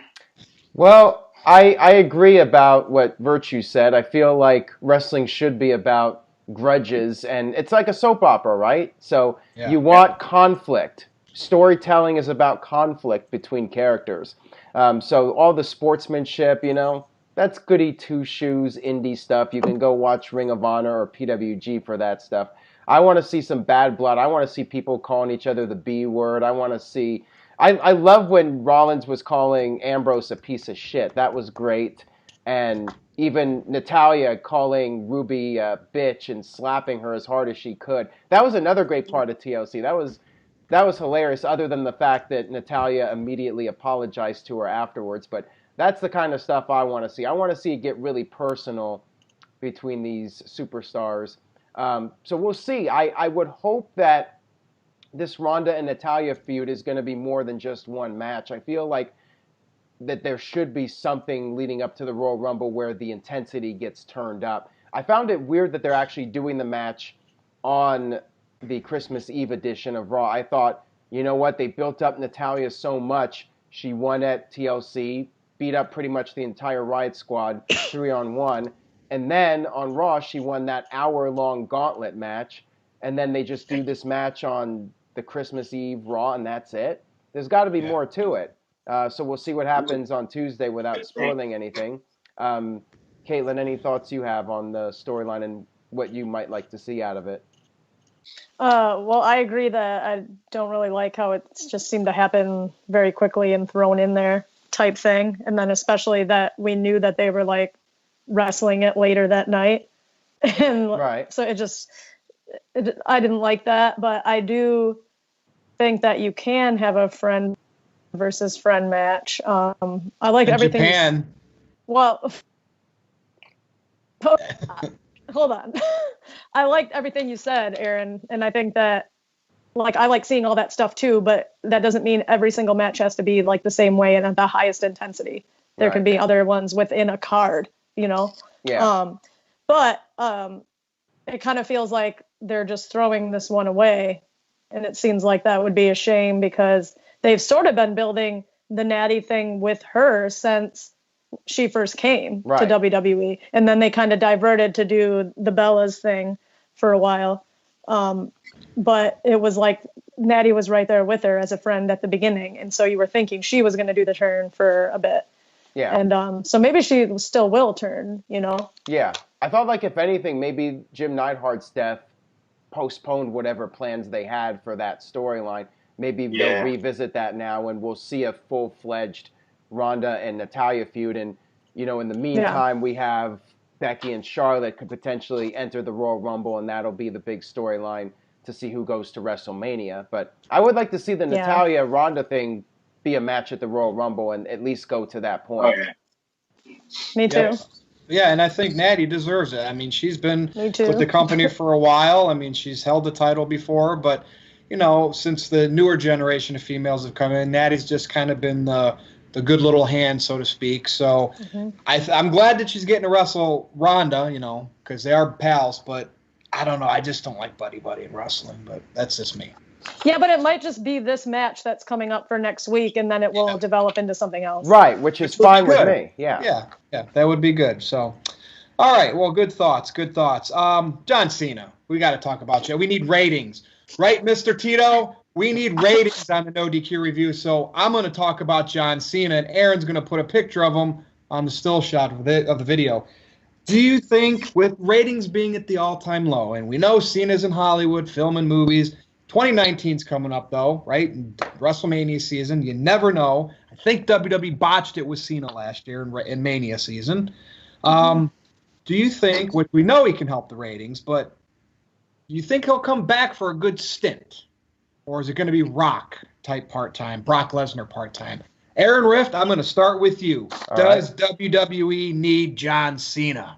I think John Cena would definitely help the numbers, and I did touch upon this on NoDQ video last week, but I'll just recap what I said in a nutshell. Basically, I think he will come back and have one more run. It's just a matter of the timing, you know, when's his schedule going to be free and whatnot. Apparently, he's doing another movie, so he may miss WrestleMania. It's possible, but it would not surprise me if he wins the 17th world title in 2019. That was my prediction. I'm sticking with it. I think he is going to come back and win that 17th title. He still has that to do. One more mountain to climb, break Ric Flair's record. Yeah, I think it's going to happen. He will. I got that feeling too, Aaron. I would bet money that that's going to happen, and I think it's going to happen this next coming year. Might not happen at WrestleMania, but perhaps by the summer, maybe Toronto SummerSlam. If we're all there for the big No DQ meetup, we'll get to see John Cena's historic 17th title victory. So, Caitlin, what do you think about that? Do you think John Cena is going to get that 17th title win, and if so, when? I do, and I also think it will be in the next year because of the fact that he's been doing a lot of interviewing, talking about kind of like slowing down and stuff like that as far as wrestling. He did just tweet like yesterday or today a lot of dates that he's doing for WWE. Right. I think it was like 10 to 12 dates with the little lightning punch symbols. So I assume that means that those are WWE dates that he listed. Right. And it looked like a lot of house shows too, which to me, you know, would indicate that he is gearing up for something. At least to be wrestling a little bit coming up pretty soon here. So anyway, but I do think, like, you know, if he's going to do the 17th win, it's got to be soonish. Right. Who do you think he should beat, Caitlin? Like, ooh, yeah, and should it be for the WWE Championship, since that's the more historic one than the Universal? Right. Well, that's what I would be? prefer, but Yeah, versus Bryan, that's a possibility. Well, you know what? I was thinking about that earlier, like that they haven't really had a thing. That would be interesting.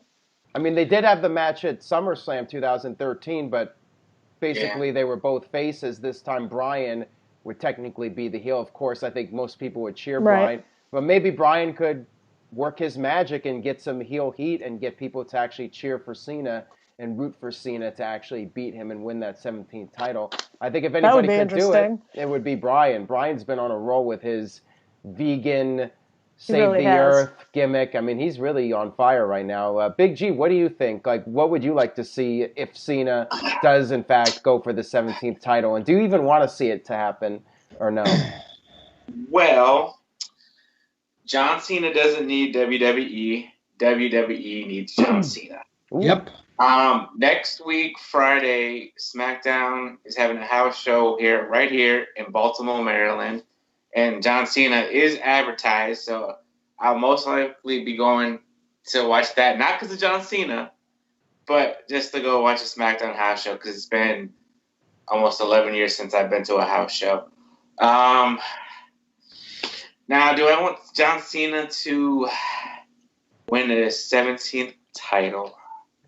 Absolutely freaking not.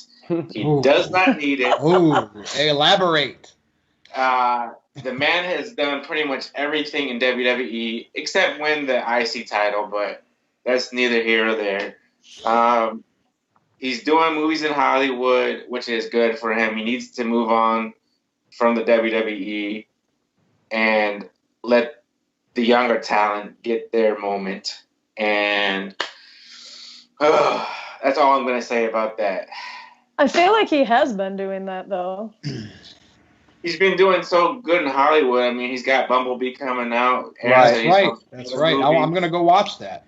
So, you know, I'm sorry. Like I said, he's done everything in WWE. The man's been there from, back in OVW 2001 to this past year's WrestleMania. So, but John Cena's I- still the man, you know. People still cosplay as him and dress up like him, and you know, it's still cool to dress up like John Cena. Apparently, Knowing Vince McMahon, if this did happen, and I would imagine it would still count for the record, haven't beat Brock Lesnar. Haven't beat Brock Lesnar, win the Universal title. I guess that would count, right? And then have Cena, when he does drop the title, pass the torch. Finally, pass the torch to some Seth Rollins. I mean, Rollins has already been up there, but you know what I mean. It could be. I mean, if Brock's not going to pass the torch, let Cena be that guy. And if Cena's going to break the record, why not beat Brock? People would pop for that. So, very, very interesting John Cena thoughts. And you can't see me until we see him again, right? Right. All right. So this topic, since it's almost the end of the year for 2018, Big G, you and I kind of did this on Virtue's Rage. Moments or matches. So we'll go around the horn here. What do you prefer individually? Moments, and we probably have talked about this before, or great matches? And what was your moment and match of 2018? And this can go beyond. I know, on the spot, and if, obviously we watch a lot of wrestling, so you'll be able to say something. Aaron Rift, I'll start with you. 2018, it go beyond WWE. Now, I know for you, it probably won't. You'll probably pick something in WWE, but what do you think? Well, I mean, I did see All In, and All In was a great pay-per-view. All In was just a great moment, period. Just the fact that they were able to draw that crowd and be able to succeed as a complete independent show. That was definitely a moment in itself. But, I'm definitely a moment person. I do like wrestling, of course. I watch it, but I do like the moments that we can remember 5, 10, 15 years from now. As far as moments that I particularly like that stand out to me, I mean, I really did enjoy the Evolution match with Becky and Charlotte. That was definitely one of my favorites. And that was a moment at the end when you had all the women coming out to close the show. That was a moment right there. So, the fact that they were able to succeed at that level and prove the doubters wrong, to me, that was probably maybe the match and moment of the year. I think I did go with the women's match as the match of the year, and the ending of the pay-per-view was probably my favorite. So I would go with that as my choice. Big G, what do you think? Oh God, put me on the spot. It's a loaded question for sure. It really That's what we do here on the No DQ review. I'm more of a matches kind of guy. I mean, I like the moments as well, Like you said, moments last forever. And, but matches last forever, too. I mean, there's some great matches that you'll think 5, 10 years from now. I really did enjoy Ronda's first match at WrestleMania, even though it was with Triple H and Stephanie. But, the whole crowd was on their feet, like Virtue said last week on Virtue's Rage during that whole match, pretty much. And as far as my favorite moment goes, man, I don't know. I know, it's tough to come up with something. I mean, this hasn't exactly been the best year for WWE. Caitlin still has to go. I'll go, because maybe this will make it easier. And then you can think of your moment, and then it'll give Caitlin more time to think. Yeah. Match-wise, I could say any of Jericho's matches, but everyone knows I'm a Jericho mark, and I'm not going to say that. Collectively, I loved his part-time 2018. Brock Lesnar, Chris Jericho is how you do part-time. Match-wise, I think it happened in 2018. It went very under the radar, thanks to our buddy Dave Meltzer. I liked Switchblade, Jay White versus Kenny Omega. I'm not huge on New Japan, but I thought that was Jay White's coming out party, and he is now tangling up with Okada. I mean, I'm just saying. But because I am a WWE guy, Big G, you hit it right on the head. Ronda Rousey and Kurt Angle versus Stephanie and Triple H. I did not think that match was going to be that great. Going to WrestleMania, I'm excited for Brock and Roman, obviously for various reasons. Nakamura and AJ, you name it, Seth and Miz, and everybody stood on their feet a couple minutes into that match. Mm-hmm. Was it technically great? No. But was it sports entertainment at its finest? Yes. So that's probably my match of the year, outside of Jay White and Omega, which I think happened in 2018. As for moment, I am going to revert back to Chris Jericho. when he showed up at All In, beat up Omega, and then we're following along. I don't watch those shows, but I'm following along on Twitter, and that same day, he flies a couple states away and performs at a Fozzy concert with the makeup still on. That is rock star. That is pro wrestling. That's my moment of the year. Big G, do you now have your moment of the year? I'll let Caitlin go first, and then I'll come back to me. All right. Okay, so I have a couple things. First of all, I like matches and moments, so I think you have to have some of both types of things, you know. So anyway, I'm taking my more objective answer is all of Daniel Bryan for this year. Just the comeback, getting to see him, you know, because I was also there at WrestleMania, and you know, seeing that match was very special. I do agree with you about the match you mentioned, though, because that was the only match that everyone did stand for the whole time. None of the other ones they did, and actually people were getting in trouble for standing for some of the matches, except for that one. But back to Daniel Bryan. So getting to see that was really special. And then also now all the way through the heel turn and what he's doing with that is really cool to me. The Royal Rumble for the women, I think, would be my like more personal moment.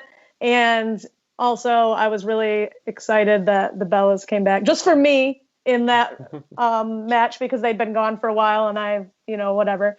But yeah, so that's the more actual answer, and then my personal excitement. I have one now. Okay, cool. Okay, go ahead. Well, it's going to be from NXT. The whole Ciampa and Gargano feud. I think that was one of the best. You know, they had good moments in 2018 with all their 3 matches, and Gargano. I think Gargano turning heel was a good moment for me in 2018. I really enjoyed that. Good picks, everyone. And yes, Jay White and Omega did happen in 2018 because everybody knows Kenny Omega successfully defended the IWGP US title against Jericho at Wrestle Kingdom. He dropped it to Jay White after that. So I just remember that's a problem. A lot of the New Japan haters don't like the no selling or the weak selling of, stiff shots. And that match, go watch Jay White sell. Now, yes, he kicked out and he took a lot of knee strikes, right? Knees to faces. But there was one time he was laying down in that match. Omega was pinning him and he didn't kick out. He got out of the pin by lifting his shoulder up, which is like an instinct move. And again, I thought it was his coming out party. And I'm not big on non-WWE people by any means. That caught my attention. Right. Oh, Virtue. So I did want to add also, not the follow-up so much, but the Ambrose heel turn was a pretty shocking moment. One of the most shocking moments in Raw. It's just unfortunate that the follow-up hasn't exactly lit the world on fire. And how sad is it that nobody's talking about Shawn Michaels coming out of retirement? Ooh, that is true. Yeah, you know what, though? The problem with that is it was Saudi Arabia's show, and it wasn't him versus somebody one-on-one. Could you imagine if Shawn came out of retirement and wrestled somebody at a takeover? Oh, yeah. Because he's a trainer down there? Yeah. Even though it would have been NXT, we'd be talking about it. Absolutely. You know? And even AJ Styles versus Shawn Michaels or Daniel Bryan versus Shawn Michaels. Gargano versus Shawn Michaels, but I don't know. And him and Shawn Michaels being completely bald just threw me off a lot. I know that has nothing to do with it, but it's just seeing him with no hair at all. And hey, Virtue. Yeah. Also, too, and I know we kind of talked about this a while back in the chat about whether, everything with Roman Reigns is a moment that should be discussed or not. But I think as far as it was a moment where we were just so drawn in and everybody was crying, and it's kind of that moment where you care about the wrestlers as people as well. Yeah. And you are invested in their lives. So I would say talked about that last week. I've been asked a lot, why do you support Roman? Why did you start supporting him right around the time that he beat Undertaker at WrestleMania? Are you trolling us? Because we hate him? Is that why you like him? And I've explained, I've grown up liking the heels or liking who nobody else likes, right? Right. Andre versus Hogan. You know, the list goes on. I don't know why I was drawn to liking Roman. I mean, hearing people boo and then me cheering him, that has something to do with it. Somebody upstairs was telling me like Roman. I felt like compassion. Maybe I thought he wasn't being treated fairly because he can't help that that he's Vince McMahon's guy. He's out there supporting his family, and so I understand the business, why Vince did that, why he thinks he can sell merchandise. He looks like a superstar.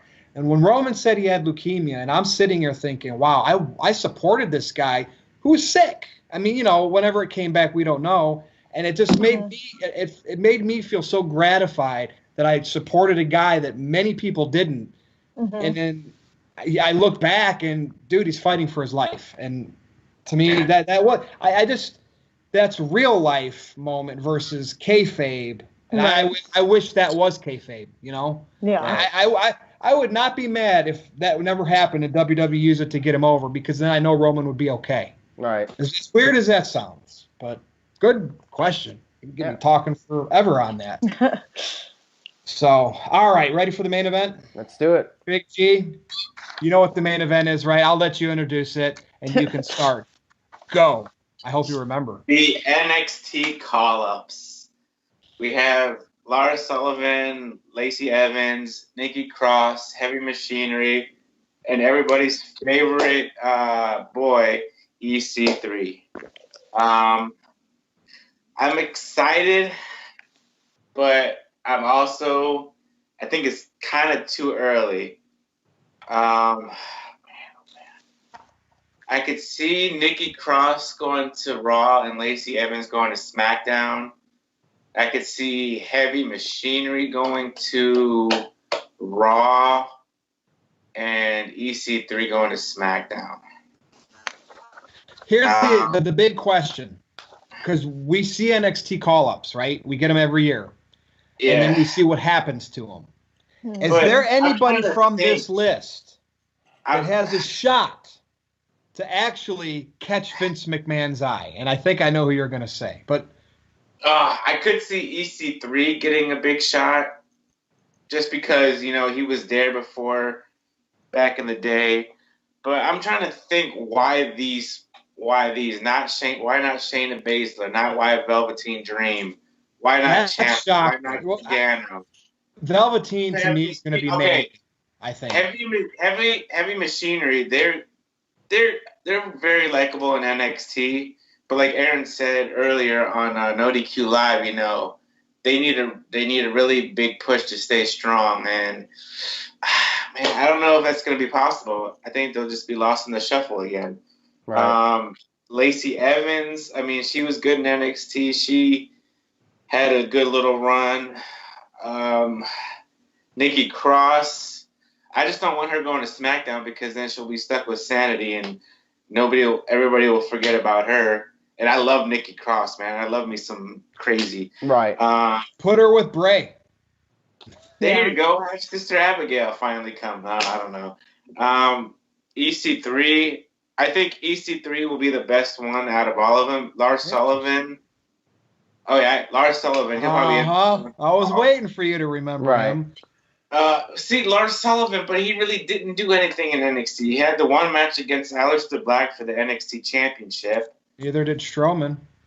And the only thing I could see happening is Strowman versus Sullivan, and then we won't see Sullivan on TV. I'm just so frustrated. Look at all the talent from NXT. Like we talked about 2 weeks ago, I'm going back to it. You call all these guys up from NXT, and then you don't see them anymore. No, I don't know. Somebody else go. I'm frustrated. Caitlin. Yes. I do feel like it's too soon for some of these people. It was kind of like, they obviously left all of the best people right now because those are the ones that they're going to be putting titles on and everything. So they kind of did their next best people got the call ups, which sometimes happens. But I think Nikki Cross is ready, and I don't really think Lacey Evans yet, but I do like her a lot. And so I placed them where I thought they were going to go, not where I think they should go. I think that they will put Nikki Cross with Sanity. So I think she's going to SmackDown. That's not what I want necessarily. I wrote down Lacey Evans for SmackDown at first, and then I crossed it off because I was going with what I think they're going to do. Anyway, so I did Nikki and EC3 for SmackDown, and the others I said would probably go to Raw. And I think that the tag division, is a mess on Raw, so maybe somebody new can help out. I don't know. There was something else I was going to say, though, about... Have Dixie Carter, sign Dixie Carter to be EC3's manager? No, that's not what I was going to say. I'm just... Someone told me that once. That's why I brought that up. Right. Gosh, I can't remember what I was going to say. Aaron?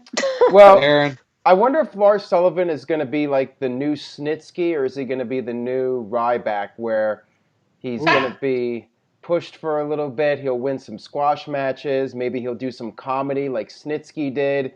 Maybe he'll punt a baby. Who knows? But I feel like he's going to fade out pretty quickly. Like I like Lars Sullivan. I think he's a nice throwback to the 70s and 80s, but I feel like that guy is going to end up as a comedy wrestler in 6 months.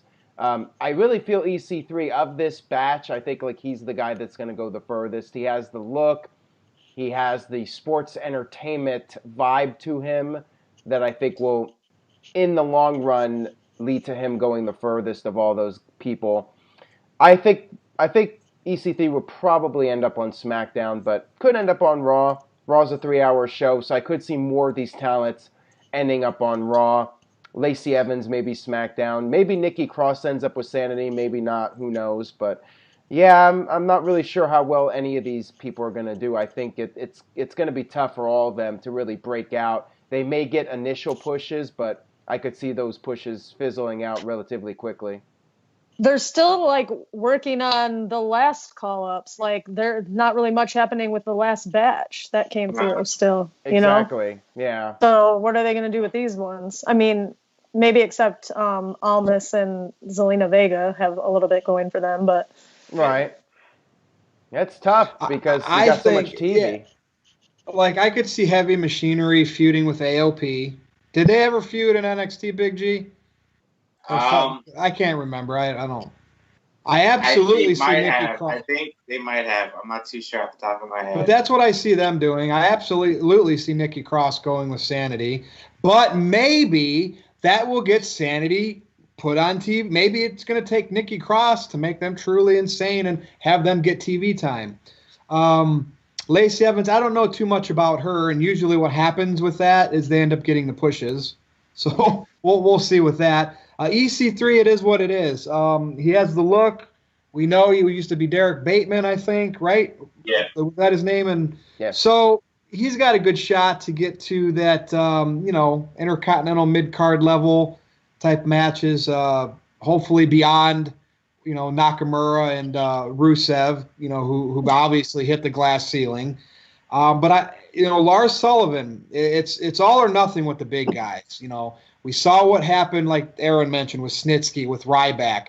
Strowman technically really wasn't in NXT, and he's had a pretty good run, but never could get the brass ring yet. So, but he got pushed. So I think Lars Sullivan has the best shot to catch Vince McMahon's eye. But you're right. Too many of these at once. It's not Mania season, and it doesn't feel important. And I think that's why our Velveteen Dreams and people like that haven't been called up yet, because they're going to get the important call-ups. Mm-hmm. But with that said, Vince Russo once said this in his show, NXT is like a wrestling, and other people, NXT is like a wrestling factory where they produce wrestlers, not superstars. We need superstars.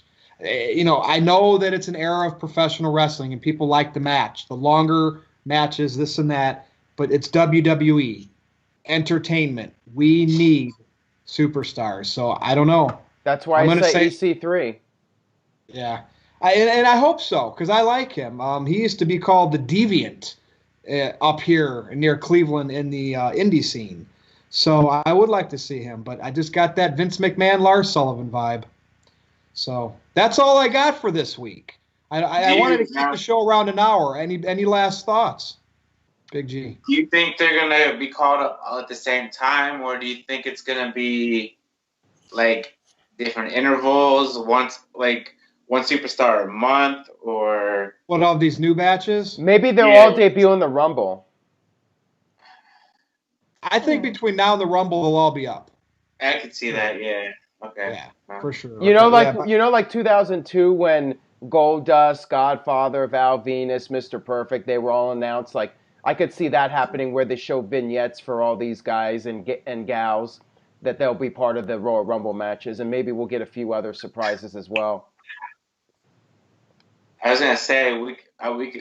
I don't know how long we've been going, but what do you think they're gonna do with Kevin Owens and Sami Zayn coming back soon? Ooh, that's a good question. But what's their status? Because they both had different injuries at different times. Right. So I don't even know what their statuses are. Yeah, apparently, like, I think Owens and Zayn weren't scheduled to come back till like February or March. Ow, that hurt. I think, yeah, that was loud. But I think that I'd like to see them come back as a babyface tag team, you know? I definitely think that Zayn is a good heel, but I think Zayn and Owens, when they come back, they're going to get a huge reaction from the fans. So why not capitalize on it? If they're both ready at the same time, let them be a babyface tag team. I think Owens, you know, could have a good babyface run. Yeah, he's a good heel, but the fans cheer for him anyways. So why not just go with them as a babyface tag team? They have the chemistry, so let them do their thing and just be a great babyface team for a while. See where it goes. Change things up.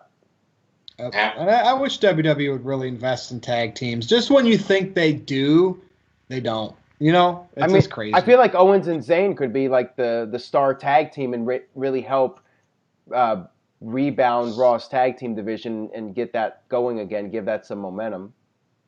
Absolutely. Now, I don't know how, I mean, obviously if they're due back in a month or two, this won't work, but why not bring them back unexpectedly as a tag team at WrestleMania, like the Hardys? Do you think they would get a good pop if that happened? Yes. Remember the Hardys pop? Yeah, so there you go. But that's, you know, it definitely gives them both time to make sure they're 100%. Right, absolutely. But any other thoughts on KO and Zayn that Aaron brought up? Caitlin, Big G? No, I brought up the question, but I mean... Well, Aaron, you brought it up and Aaron elaborated on it. What was that, Caitlin? I just said that, like, Sami Zayn's little thing that they showed last night said soon on it. So, I mean, I don't know how soon is, but it seems like he's closer to ready to come back. Yeah. Well, they said the same thing with Kevin Owens coming soon, so... Right. Maybe Royal Rumble. We'll see. Yep. Yeah. Well, we will see. And there'll always be more to talk about so we can do the next review. So that's it, folks. Let's go around and tell everybody probably what they already know. Caitlin, I'll start with you. NoDQ.com/Caitlin for my Twitter. And I'm wearing the ladies shirt right now that you can get off Pro Wrestling Tees. And that's all for me. Big G. Thank you, Caitlin. NoDQ.com/Big G. Takes me to my Twitter page. Instagram is _Big G. Jeffrey Hilton on Facebook. NoDQ.com/shirts. Caitlin, like she said, she's wearing the ladies of NoDQ. If you want Virtue Fired, get the hashtag Fire Virtue shirt. I am wearing good old JM's Talk Wrestling shirt, repping JM. And that's it for the Big G, y'all. Yeah, make sure you guys follow Jeff. Not just Big G, but also follow Jeff Meacham over at NoDQ.com/Jeff. And stay tuned to NoDQ.com for the very latest regarding the Royal Rumble. I know it's still quite a ways away, but it's going to be a great pay-per-view, I'm sure. I'm really looking forward to it. Because all right, everybody, save that right there. Record it onto your device. And exactly what Aaron just said there. And we will replay that during his No DQ Live after the Royal Rumble. Okay, sounds good. It's gonna be a very memorable No DQ Live. I'll just say that. All right, sweet. All right, well, everybody plugged everything. So how about me now? Virtue on Twitter at NoDQ_Virtue. You can go to NoDQ.com/Virtue with a lowercase v. And every Wednesday nights now you see Big G and I. You know, we get 9, 10, 11 live viewers. Yeah. But then I repost it on NoDQ.com and it gets a few hundred views. So anyway, check me out there. Check Big G out there. So thank you, Caitlin. Thank you, Big G. Thank you, Aaron Rift. The NoDQ review is together, stronger than ever.